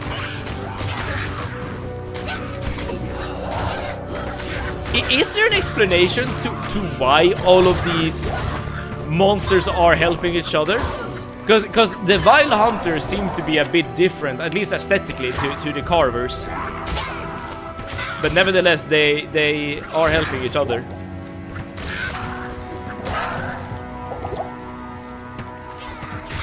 I'm explaining a game you're not playing. That's totally fine. I'm very happy and okay with like talking about other games, because I myself draw comparisons to other games at all times, basically, whenever I play something. And it is also really nice to hear someone being, I guess, excited about something. Fun fact, back in D2 you don't automatically pick up gold. That, you know, it's not really something I even considered doing, or like it's not something I consciously do. Think about, I mean, running over gold. It just seems to be natural to me. But maybe that's, you know, a system they have in Path of Exile. Oh, look at... Wait. You see the little... you see the little guy up in the top right corner? I assume this means that I need to repair my gear. It's a very similar little icon to World of Warcraft. Ooh, Hunter's Bow. This might be good. I am overburdened. Oh, okay, so I need to pick it up in my inventory first. So let's drop this for a second.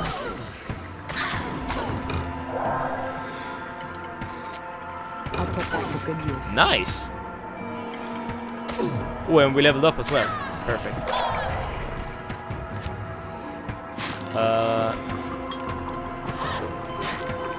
Okay, so now we can get a 5th skeleton. Awesome. Did you ever play Mortal Shell? Mortal Shell. I'm trying to remember. Whoop. I don't think I have. There's a sequel coming up that's supposed to be richer and a lot better. Soren, is that a Souls-like? Because if it is, then I probably have seen it, but I've not played it. Yeah, it was kind of like Dark Souls. Got it. Oh yeah, I think I know of the game, but I have not played it. There's actually a bunch of Souls like I haven't played. I mean, I have played you know, the Black Marsh. No, this is not where I want to go. I basically only played the games from FromSoft. Okay, we're looking for the Tree of Inifus. The Tree of Inifus. Pro tip, while your inventory is open, any item you pick up from the ground stays in your hand. So, like this, you can tap O holding the bow and just drop it on your merc slot. Got it, got it. Yeah, it was something like that I tried to do, but failed. Alright, so we're looking for a tree. Oh, here we have some burning. Oh, wait a second, I'm taking some damage here.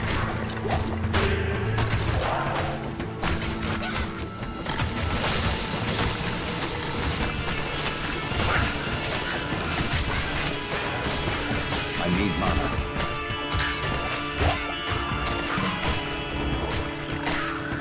Got another bow there. Okay, I did switch my... Yes, I did switch my gear set. But I noticed that the skills... Yeah, the skills are switching alongside my gear set. So whenever I press W, I switch to my offset, and now teeth will automatically be equipped. Yellow bow pog, indeed, but not for us unfortunately, just for our little friend here.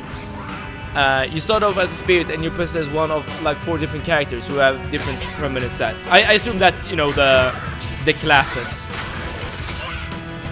Oh, I need more of... more mana potions. You also run into the same guy. You have to fight like 4 different times to get all 4 weapons. Recurring enemies, eh? That's sometimes a bit annoying. Okay, let's see if this works.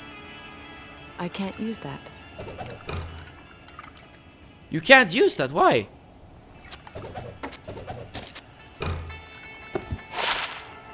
You need 28 dexterity. I'll put that to good use. Ah, okay, so you need to identify things before they can actually use it. Got it. Maximum damage, attack rating, lightning damage, and poison damage. Okay, nice. Very nice. I am overburdened. Oh, man.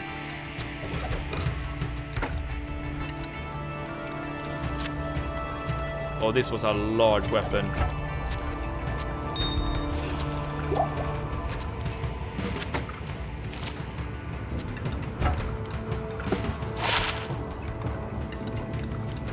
Not even something I'm remotely interested in.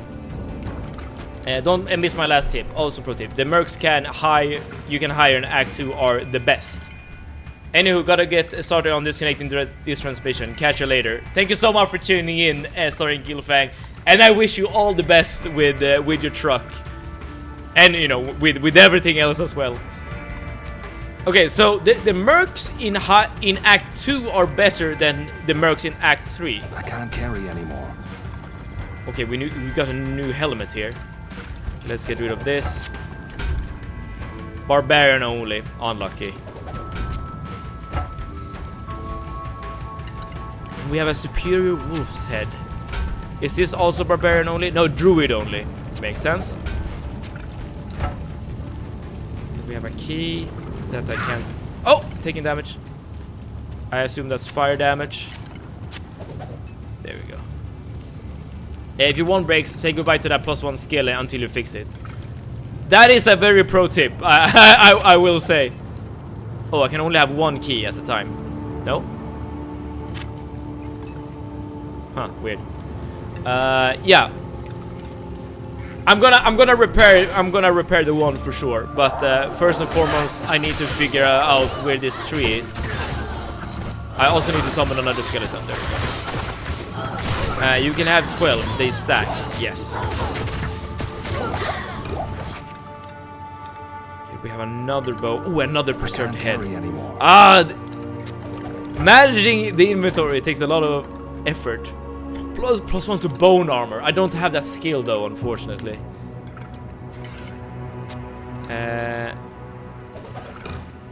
Let's not worry about the bow. I don't think it's something I would want.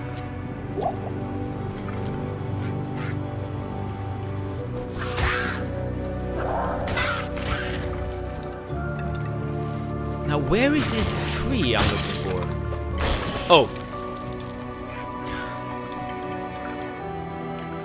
Ah, it broke. Durability 0 out of 17. Alright. So until I fix this, I am playing with 4 skeletons. Got it. Well, in that case, I might as well just switch to my teeth items. We have an extra strong enemy, apparently.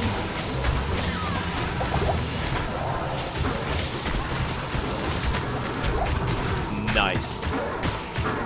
Just TP. But how do but how do I get back if I TP?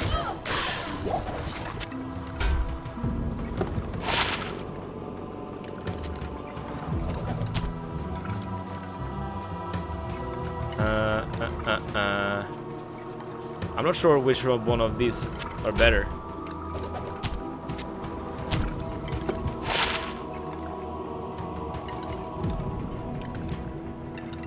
TP is... Oh, TP is two-way. Oh! Oh, okay. I didn't realize that. Oh, I just been wasting time then. Sorry. Sorry. I didn't know. Oh, this helmet looks way better. Greetings. Okay, I want to repair. How do I repair? Repair this. Yes. I guess I can just click this button. Yeah, there we go. Yeah, let's sell.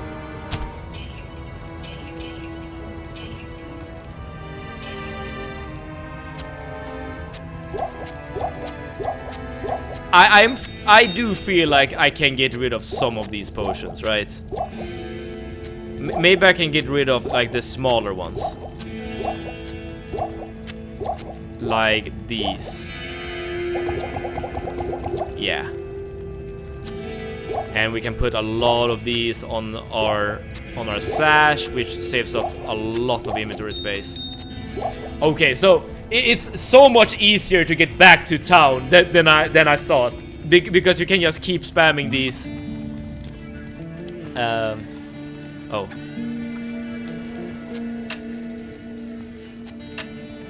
Oh wait. Yeah, that's where I want my one. So yeah, you can just spawn a portal like this, and yeah, you can just go back. Okay. TPs are cheap. You can travel back and sell stuff when inventory is full, and just restock on TPs later if you care about gold. But gold is not that useful if I remember correctly. Got it. And I don't know myself if gold is good or not, but it seems like selling stuff is very easy in this game, it seems like. I just dropped them in stash and forgot about them for now. You can combine gems later if you have enough stocked up. I don't really know how to access my stash though. Oh, wait. This might be the tree, right? Yes. This is the tree of Inifus. This tree shines with inner spirits. Okay, so I was super close to it all this time. Is my portal still around?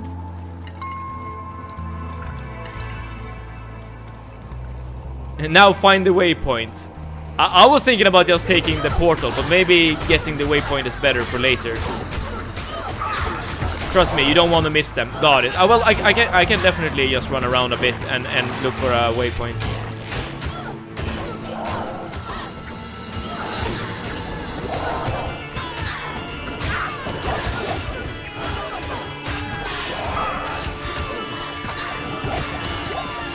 And what does the quest log say?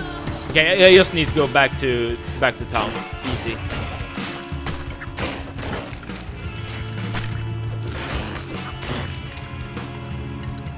All right, and I don't know if the waypoints are fixed necessarily in the like outer world or whatever, like in the overworld, or if they are also like procedurally generated, like the dungeons.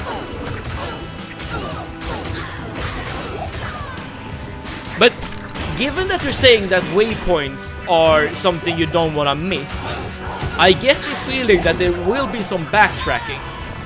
As in, you need to go back here at some point. Oh, something I just realized. The music in this game. Oh, here we go. It's very reminiscent to Vampire the Masquerade 1. Or rather, Vampire the Masquerade Bloodlines 1. Very like early mid 2000 kind of vibe. I really like it.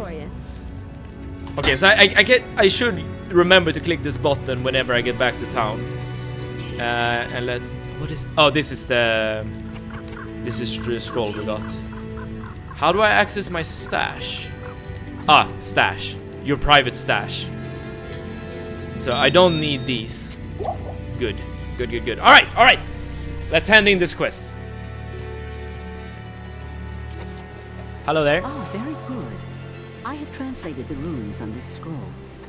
You must find the cairn stones and touch them in the order that I have written. The cairn stones. Okay.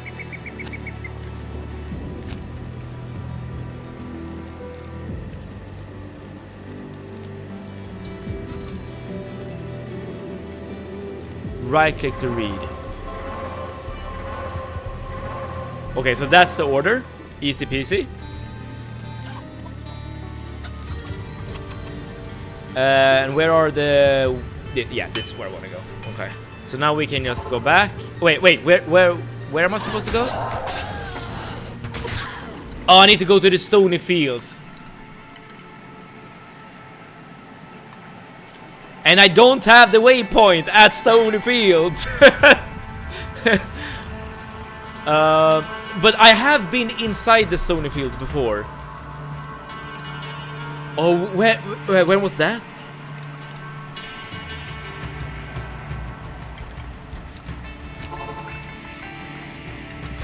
Stony Fields.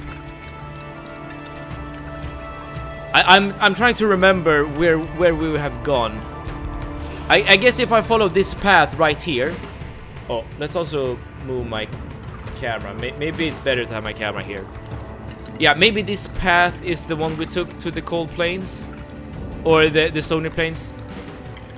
Because I know for a fact that we have encountered that area. Yeah, stony field. Yeah, here we go, here we go. So what am I looking for? The cairn stones. Is this it? The cairn. So I don't think we have seen this landmark before. Unless this is it. No, this is just a building. Okay.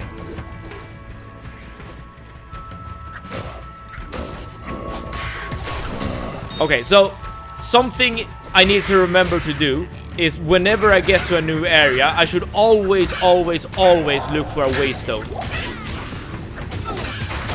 Because I assume there's gonna be one waystone per area or waypoint. I mean, such as this one. A waypoint, but sure. Yeah. Sorry.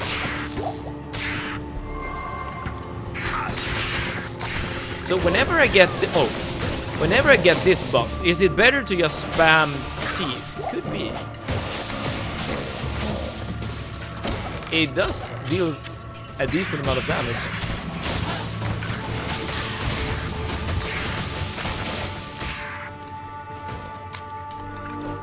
What the hell was that?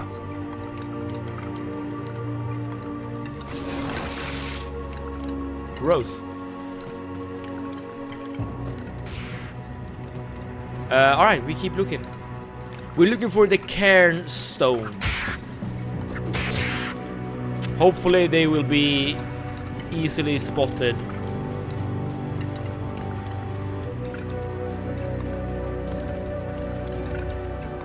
You'll see them. Got it.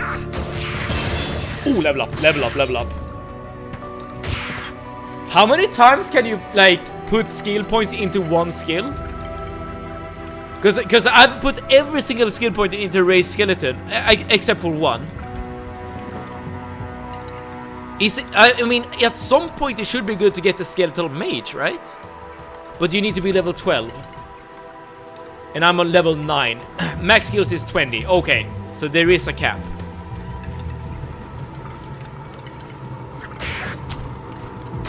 Alright, so let's get to level 12 then, I guess. And then we can get some mages as well. To join our merry band. And so it came to pass that the Countess, who once bathed in the rejuvenating blood of 100 virgins, was buried alive. and her castle, in which so many cruel deeds took place, fell rapidly into ruin. Rising over the buried dungeons in that god-forsaken wilderness, a solitary tower, like some monument to evil, is all that remains. The Countess's fortune was believed to be divided among the clergy, although some say that more remains unfound, still buried alongside the rotting skulls that bear mute witness to the inhumanity of the human. So I assume that is like a hint to yeah, like a dungeon basically. The Countess is a great rune farm, so she's a boss then. That's why you get waypoints. Kill, save, exit, repeat. Got it.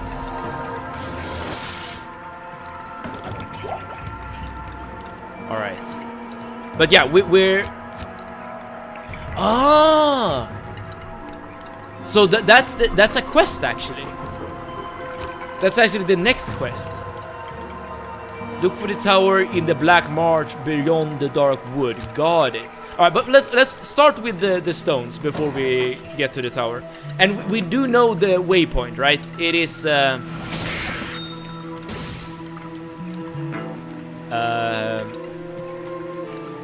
the waypoint in the Darkwood. We already got that one. Some are not required, but since it's your first time, what do you mean by that? Like, are some focus on Cain? Yes. Are you talking about quests? Like maybe not all quests are required.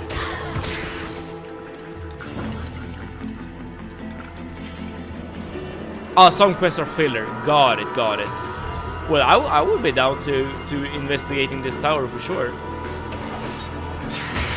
The yellow dagger.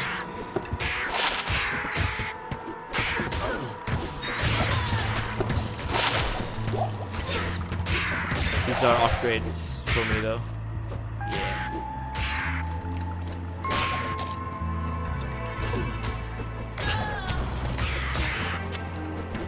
Wait, she can use a cap, right? I'll put that to good use.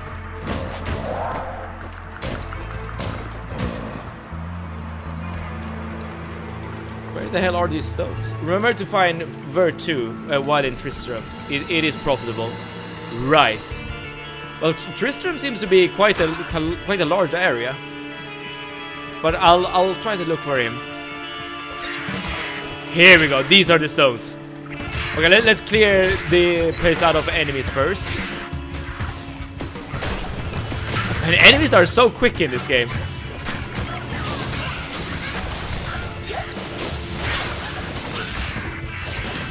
Okay, here we are.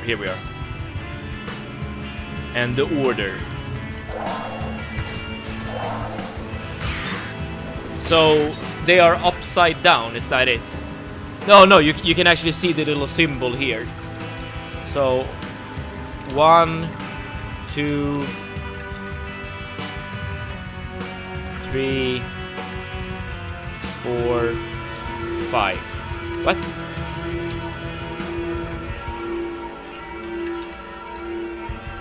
One. Oh. I guess I messed up there in the beginning.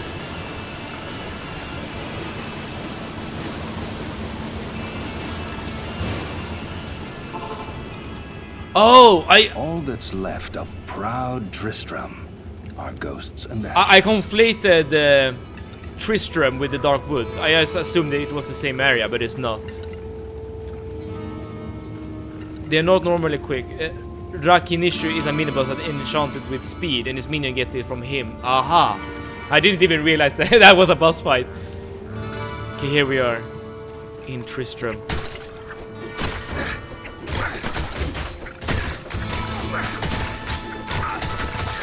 I'm just tanking the damage. I don't care. Yeah, I kind of care. Ooh.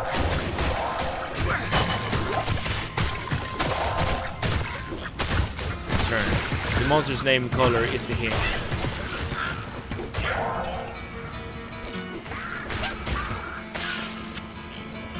Just a bunch of potions.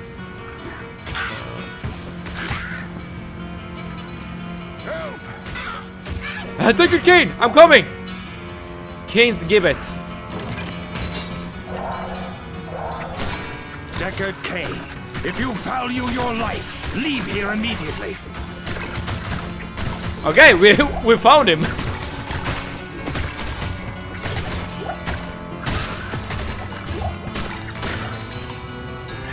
How long has he been in that cage?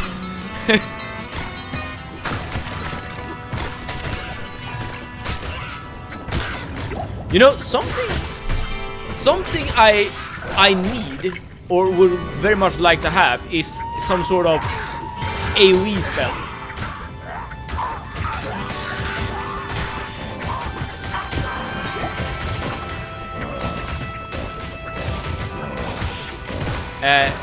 White for regular, blue for champions and or other buff variants, gold for your unique mini bosses, like Griswold here.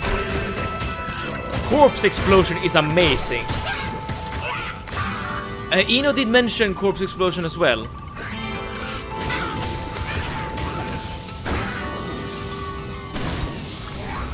Oh, here we go.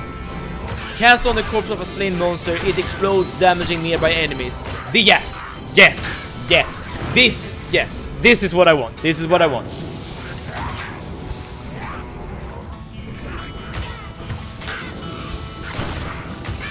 Okay, I think I'm gonna get this skill next time we level up.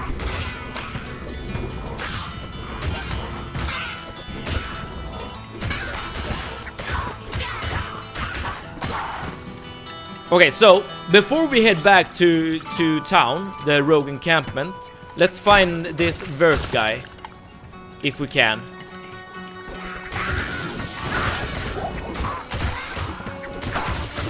Well, I'm really struggling to hit now.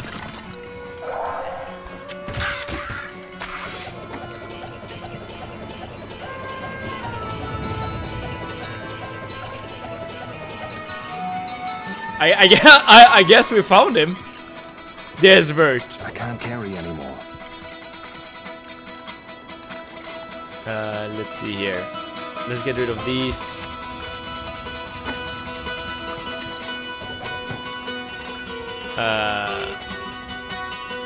Oh, this item has 3 sockets. Poor kid. Thanks for the gold, though. I assume this is a character from Diablo 1 that I'm not aware of. Cannot be repaired. Paladin only. Oh, well, these are things that we're gonna use to sell. Well, in that case, we can just TP out of here, I suppose. There we go. Alright. Deckard Cain, I'm gonna stay a while and listen to you in a second. Okay, he was a gambler in the past game.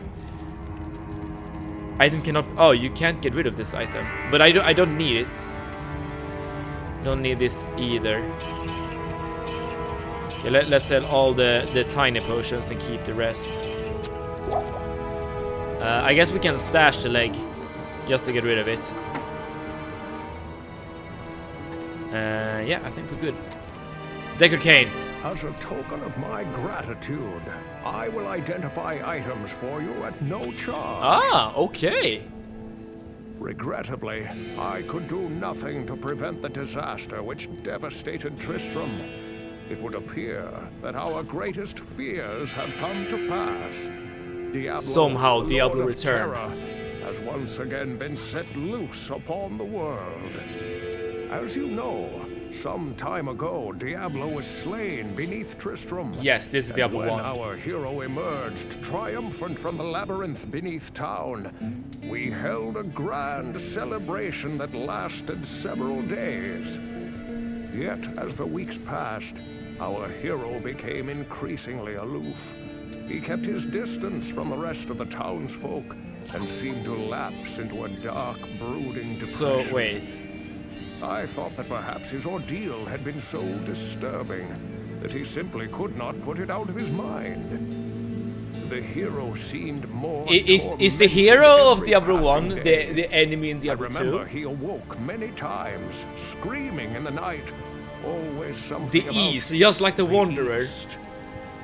One day he simply left, and shortly thereafter Tristram was attacked by legions of foul demons. Many were slain, and the demons left me to die. Yeah, the Dark at Wanderer Cursed is the Cage. hero. Okay. I believe now that Tristram's hero was that Dark Wanderer who passed this way before the monastery fell. I fear even worse, my friend. I fear that Diablo has taken possession of the hero who sought to slay him. If true, Got it. Diablo Alright. will become more powerful than ever before. If you move on to Act 2 and leave him must hanging, stop he him, escapes by himself, but still or identifies all the will item be for you, lost. but for 100 gold each.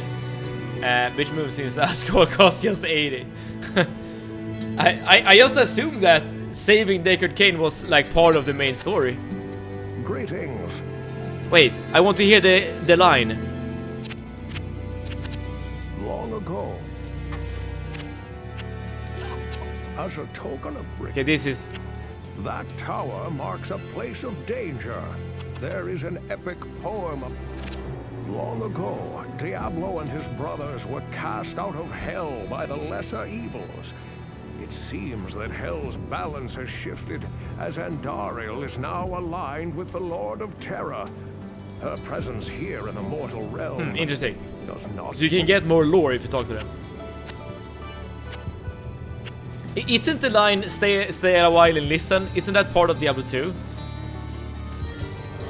Oh well. Okay, so we have saved Deckard Cain. He will now identify items for us for free, which is awesome. And we need to visit Akara as well, now that we're here. Got it. Hello there. You have risked your life to rescue Cain. For that we thank you. You must seek his counsel immediately. Well, I already did. Quest completed.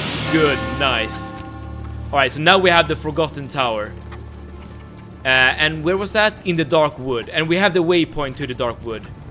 And we have another quest When I here. fled the monastery, I left behind the Herodric Malice, my enchanted smithing hammer. If you can retrieve Okay, and it we can for just me, give her the hammer. I'll use its magic Nice. to strengthen your equipment. Yeah, sounds good. Sounds good to me. Spoilers are off the table. The warrior from D1 is the Wanderer. Oh, that was actually the next question I had. Like, which class is supposed to be the canon Diablo 1 hero? Because he seems to be some sort of melee user, given that the Wanderer was dragging the sword. And now we see the warrior. The rogue from D1 is the Blood... Oh! So the rogue is the Blood Raven. So every character from D1 is part in D2 then. Or hero, I mean, class. And the mage from D1, you'll meet him in Act 2 in a magical place just before the final task. You know what? I kind of wished that I played Diablo 1 now. Because I'm sure that these encounters would be way more, like, impactful. Alright. Okay, so now we're looking for the tower in the Black Marsh beyond the Darkwood. Okay.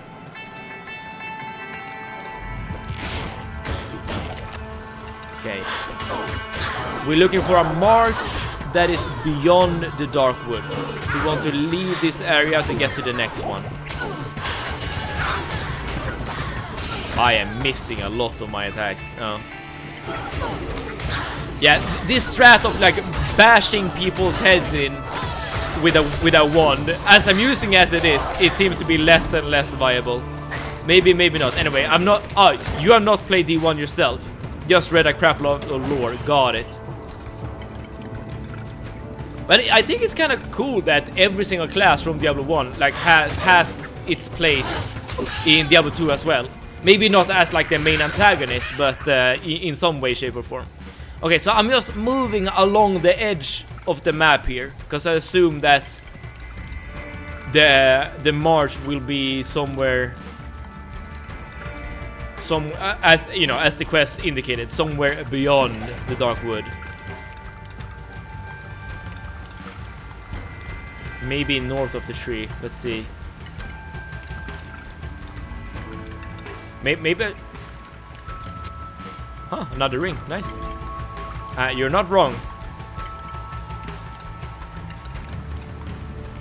I'm happy to not be wrong. Oh, here we go. Here's a path.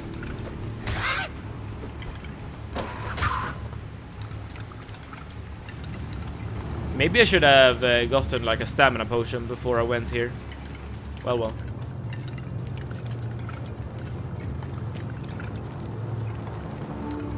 Okay, let's see here.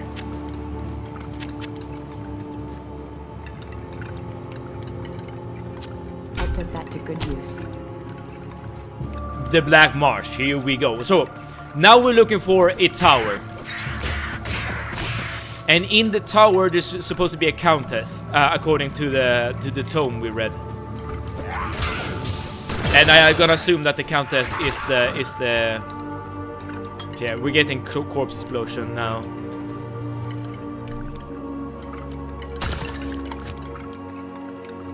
So here's what I'm thinking.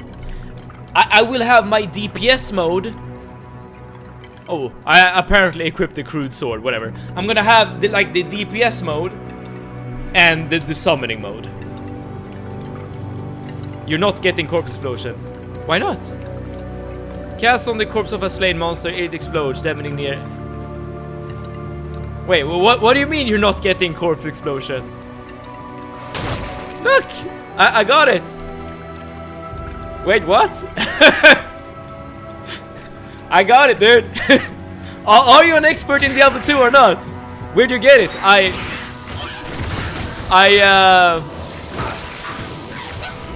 just leveled up.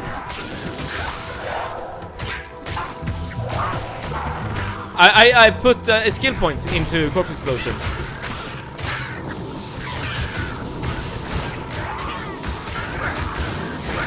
So now I have like a DPS mode and a summoner mode. Right now I'm in summoner mode. Oh wait. I guess I could just... Wait, why can't I put... For some reason I cannot put either Ray Skeleton or Corpse Explosion on my left click. Oh, more stats. Do I want to put some points into energy? I think I understand. Anyway, good. I think I understand the reasoning why I do not want to put any points into energy. Because as a summoner, you only need to summon your guys, and then you don't really need your mana for anything else. But if I'm gonna have like a DPS mode, then maybe I would want some mana. But at the same time, the mana can be regenerated.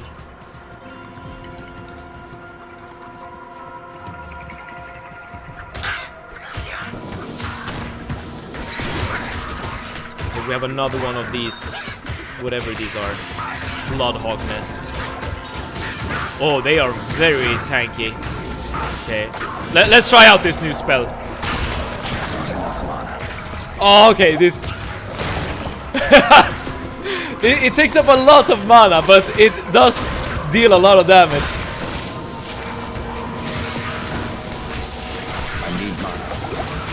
Yeah, the DPS mode that I got going on here is very, very mana hungry.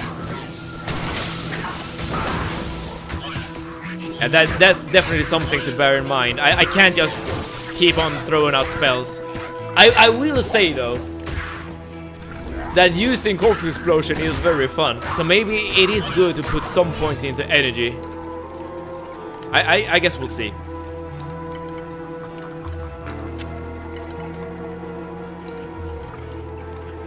Because yeah, I basically burned through both of my mana potions. Here we have the hole. Well, this is not the dungeon I'm looking for. I'm looking for the tower.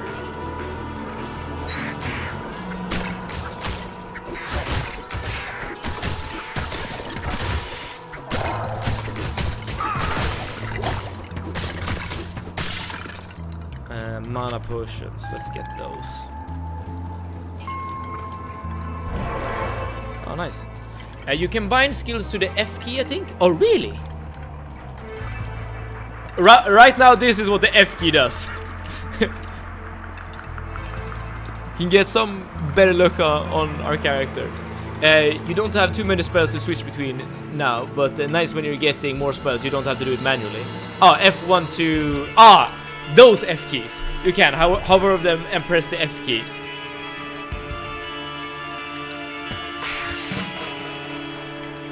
Ah, like that!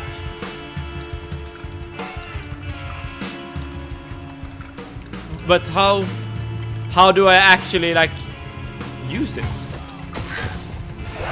Oh, okay, yeah, okay, then I just... Wait.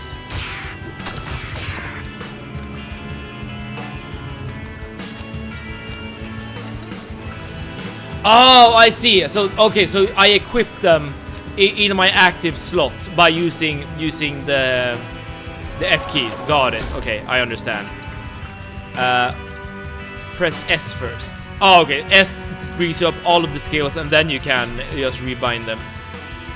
Got it. That's actually really good for this mode. So let's do Teeth as F1, Corpse Explosion as F2, and Rage Skeleton as F3. And I think that's the only thing I need. I guess I could use a Town Portal Scroll as well, but whatever. Perfect. Very good suggestion there, or very good tip. Speaking of skeleton mode, let's grab another skeleton, and then we can switch on to Corpse Explosion. Perfect. So that means I don't really need to switch to my DPS mode in order to Corpse Explode.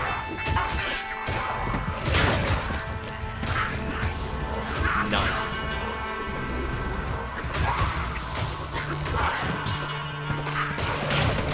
I just wish I had more energy. That's the one thing. I think I want to put some points into energy. But maybe you can like get gear that gives you mana regen. In that case, like maximum mana isn't really that necessary. Similar to like Oblivion and the willpower stat. As in, the willpower stat in Oblivion only increases your mana regen. So it's more important to have more mana regen compared to maximum mana. Okay, where are you, tower?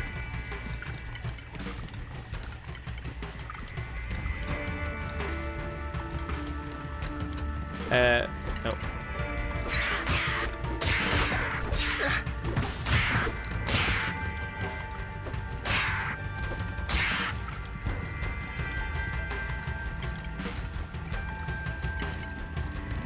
Oh, we have one of these. Very nice. But we're still looking for the tower. I feel like we have walked around like the entire map.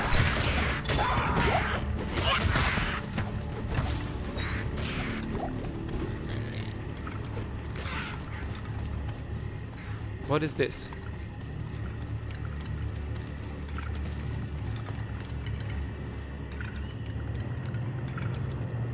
It feels weird, man. Yeah. The tower. It's more of a basement, isn't it? This reeks of death. The tower cellar. Ooh, look at this. Devil King, Blood Clan.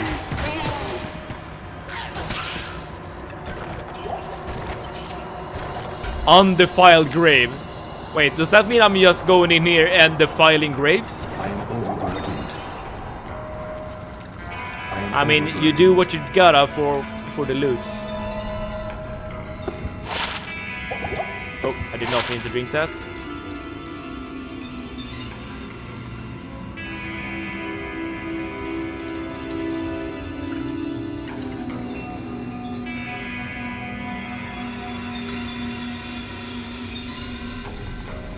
I'm not sure which one is best here. Imp Wing or the superior preserved head. And you're going down to level 4. 4 levels! Damn.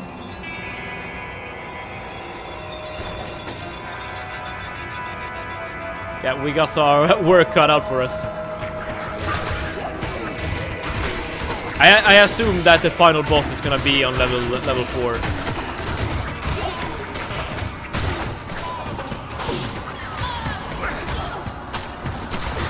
so far it's quite easy. I can't carry anymore. Let's actually make sure that I am carrying like useful stuff.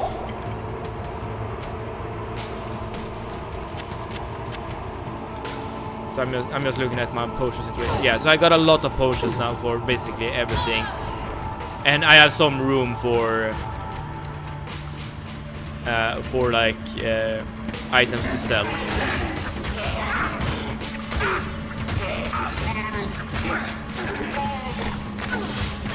I assume every single level is gonna be much harder than the next.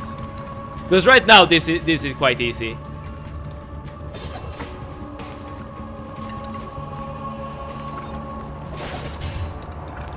This is a shield, right? I can't carry anymore.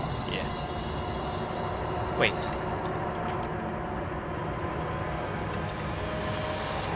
I'll put that to good use. You're playing on normal. This is training wheel stage. Got it. Yeah, and I to my defense, like I did look for a way to increase the difficulty, but maybe maybe you always start at like normal difficulty, and then you keep on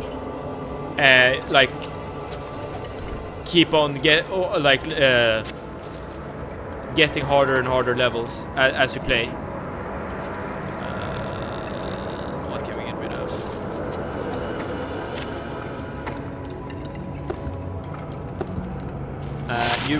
You reach Nightmare when you finish Act 5. You reach Hell when you finish Act 5 on Nightmare. Okay, so you basically level up the game each time you play it. This cannot be repaired, unfortunately, but it seems to be quite a good spear.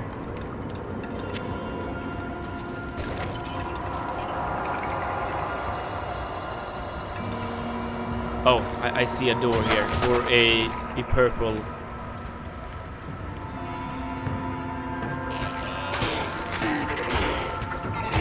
Yeah, each time you finish it, it becomes harder. So in that sense, it's actually quite similar to, say, a Souls game. Ethereal items are really good for your merch. Their items can't be damaged. Ah, is that what that means? Oh, for your merc. Got it. I just assume that ethereal items are items that will eventually like break. And you can't get them back because you can't repair them, right? Which level am I? 11. Okay, another point into skeletons, and next level we're gonna get some mages. That's exactly. Oh, it is what it means. Oh, okay. I understand what you're saying there, Fallacy. So they are consumable items, as in they are temporary, but for a merc, they will be permanent. Very good tip. Very, very good tip. Okay, I'm gonna be a rebel now and put 5 points into mana. More corpse explosions. I can't carry anymore. We keep going. Yeah, on Mercy, you don't care. Yeah, I'm sorry. I was a bit slow there. Thank you for the explanation. But, of course, we don't really have a like merc bow at the moment. I heard that.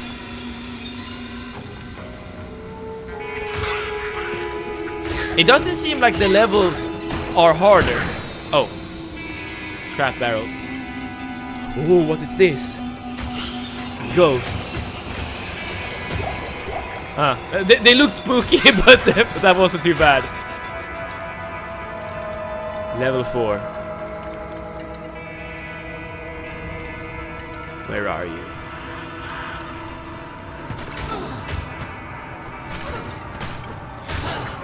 Champion Dark Archers. Okay, so enemies are definitely more difficult here. Because we're fighting 3 champions at once. We have potions, it's all good. All good. Oh, a new wand. I definitely want to look at this wand. So let's get rid of something.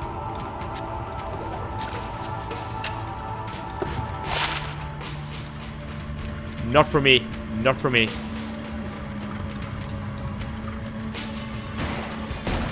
Okay, do not open the barrels. The barrels are a distraction.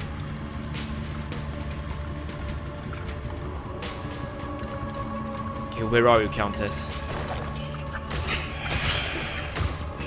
These ghosts looks really cool, I will say. It's a shame that they are not that strong. Oh, level 5!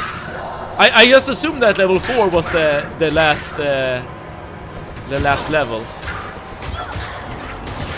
Maybe good loot can come from anywhere. Barrels too. Got it. Ooh, what is this? Here we have like a blood. It's like a container for holy water, but for this time it is blood.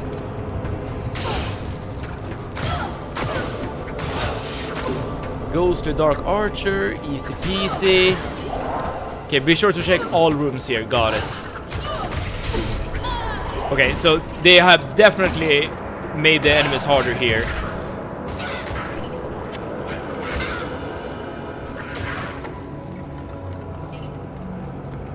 Okay, I'm checking all the rooms. Oh, here we have a bunch of enemies.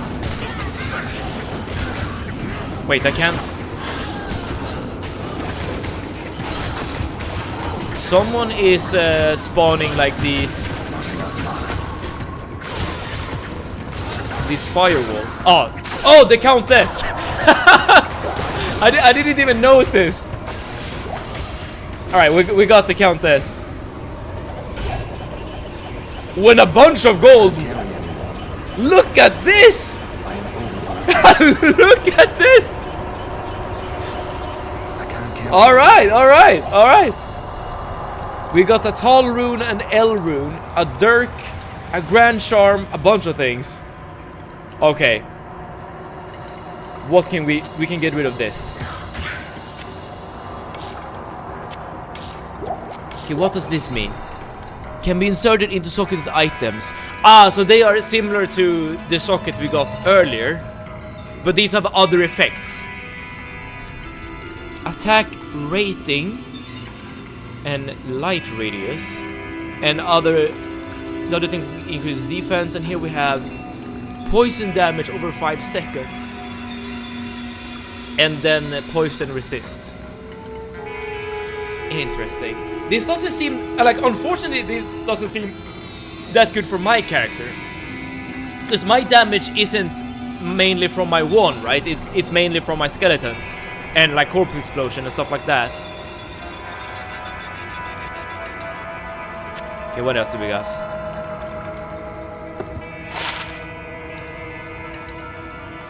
A grand charm.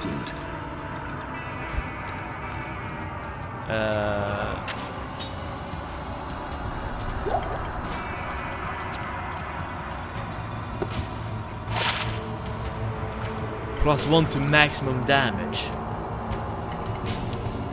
Is this good to have in your inventory? I mean, I assume it is.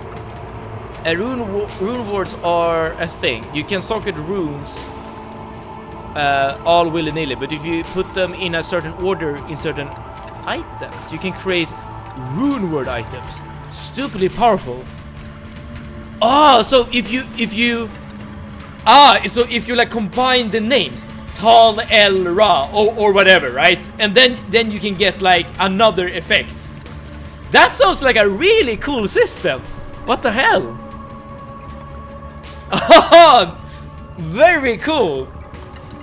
I assume there's gonna be like recipes you can find like in the world. That sounds like a really cool system. I will say that. Yeah, that's very smart. That's very. There are on the web, so not in game. That's a bit of a shame. Cool, but does that mean we're done? Yes, quest completed. Good. So now we need to go to the monastery barracks rather. But yeah, let's look at all the rooms first. Not in the world. Unfortunate. I am overburdened. Yeah, so we're done in the tower. I'm just gonna explore this level 5 level, I guess. Look at all the gold. Don't need the wolf's head. Ooh. Ooh.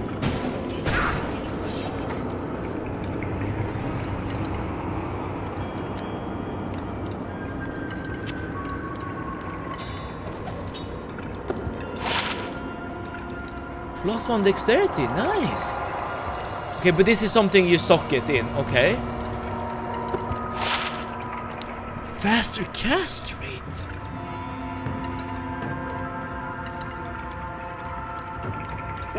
Is light radius good? I feel like light radius is something that is easily something you can get rid of. I can't carry anymore. Rune words can only be created in normal socketed item, meaning their name must be white or gray. Aha! And if you, yeah, otherwise it's a waste of runes. Got it. Cast rate is good, but now you lack mana anyways. That is true. Yeah, light radius is useless AF. Got it. Yeah, it didn't seem good good to my ears, but yeah, it seemed like you are agreeing. Okay, we have one more room here. Oh, gold. How much gold do I have? 11,000. It seems like a lot. But I haven't really looked at any items. Oh, you know what? Once we get back to town, we should actually look at the items that people are selling to see if there are any cool upgrades. Because I think we're pretty much done here. I can't carry anymore. I am overburdened. I can't carry anymore. I think... Yeah, we're done. Let's head back.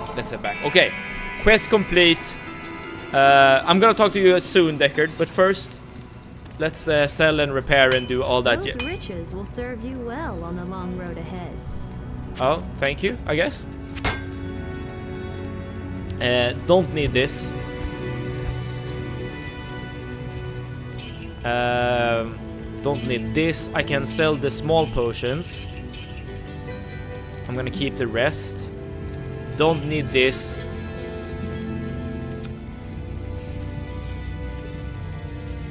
I don't think this is good, right? +1 to dexterity.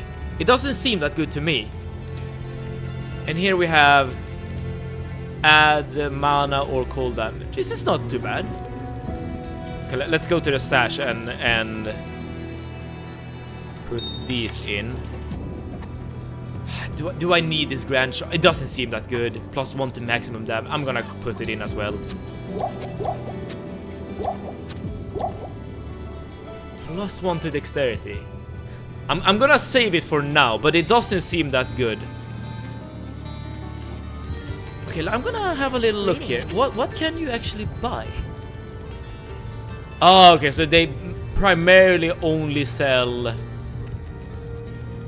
Oh, this is what I sold. So they primarily sell like white items, essentially. Yeah, it doesn't seem like you're getting any cool like yellow items. Oh, that's a shame. Unless there's this merchant over here. May I help you?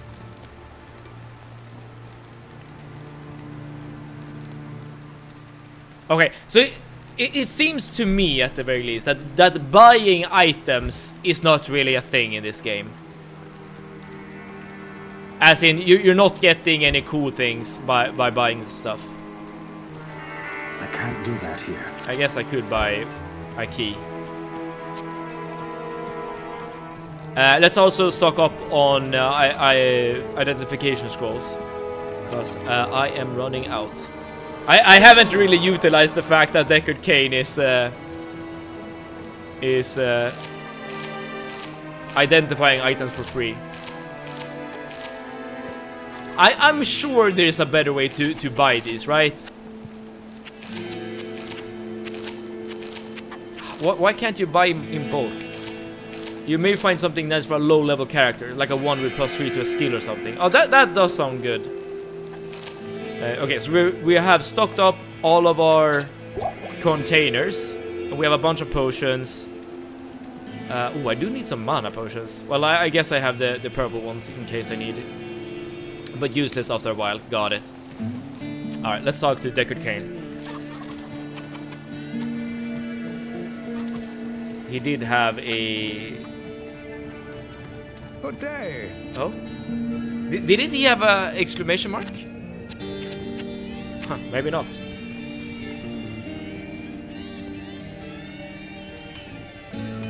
Monastery Barracks.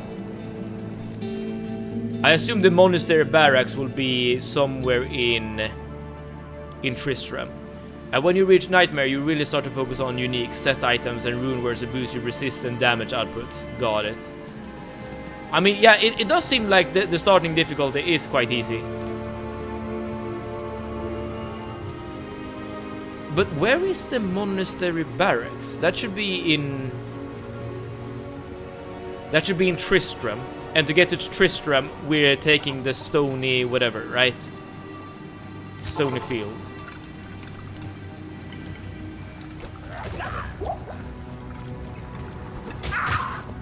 So if I go up to the stones here... The Monastery Barracks is beyond the Tamoe Highlands. So it's not in Tristram. Oh, you're done with Tristram. Okay. The Tamoe or Tamoe, I'm not sure, but those highlands.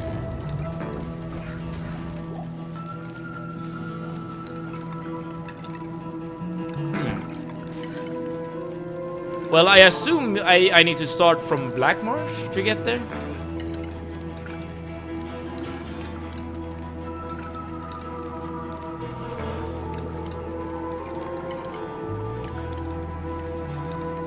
Okay.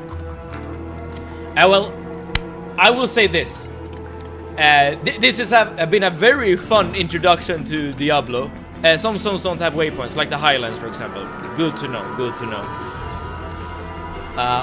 Well, I'm gonna figure out how to get there in the next stream. This has been a very fun introduction to Diablo 2, and we're gonna keep playing Diablo 2 on this stream. I don't see any reason not to play to the very end. I'm interested to see how this will end. When is the next stream? Great question, Gamblers Fallacy. The next stream will be on Monday, starting at 6 p.m. Central European Time. Drop a follow if you want to get notified when I go live, but it's gonna be on Monday. I won't be able to stream for every day during the next week due to holiday celebrations and stuff. But I'll let you know when I can stream. So for sure, Monday, 6 p.m. Central European Time will be the next stream.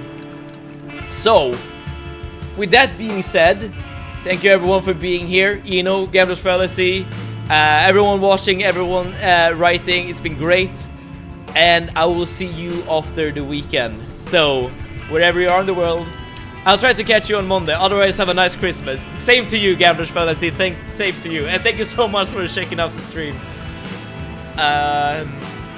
So yeah, wherever you are in the world, hopefully you're doing good. Hopefully you're doing great. And hopefully you and I can all have some good times going forward with some more Diablo 2 on Monday. Until then, have a great weekend and save it out.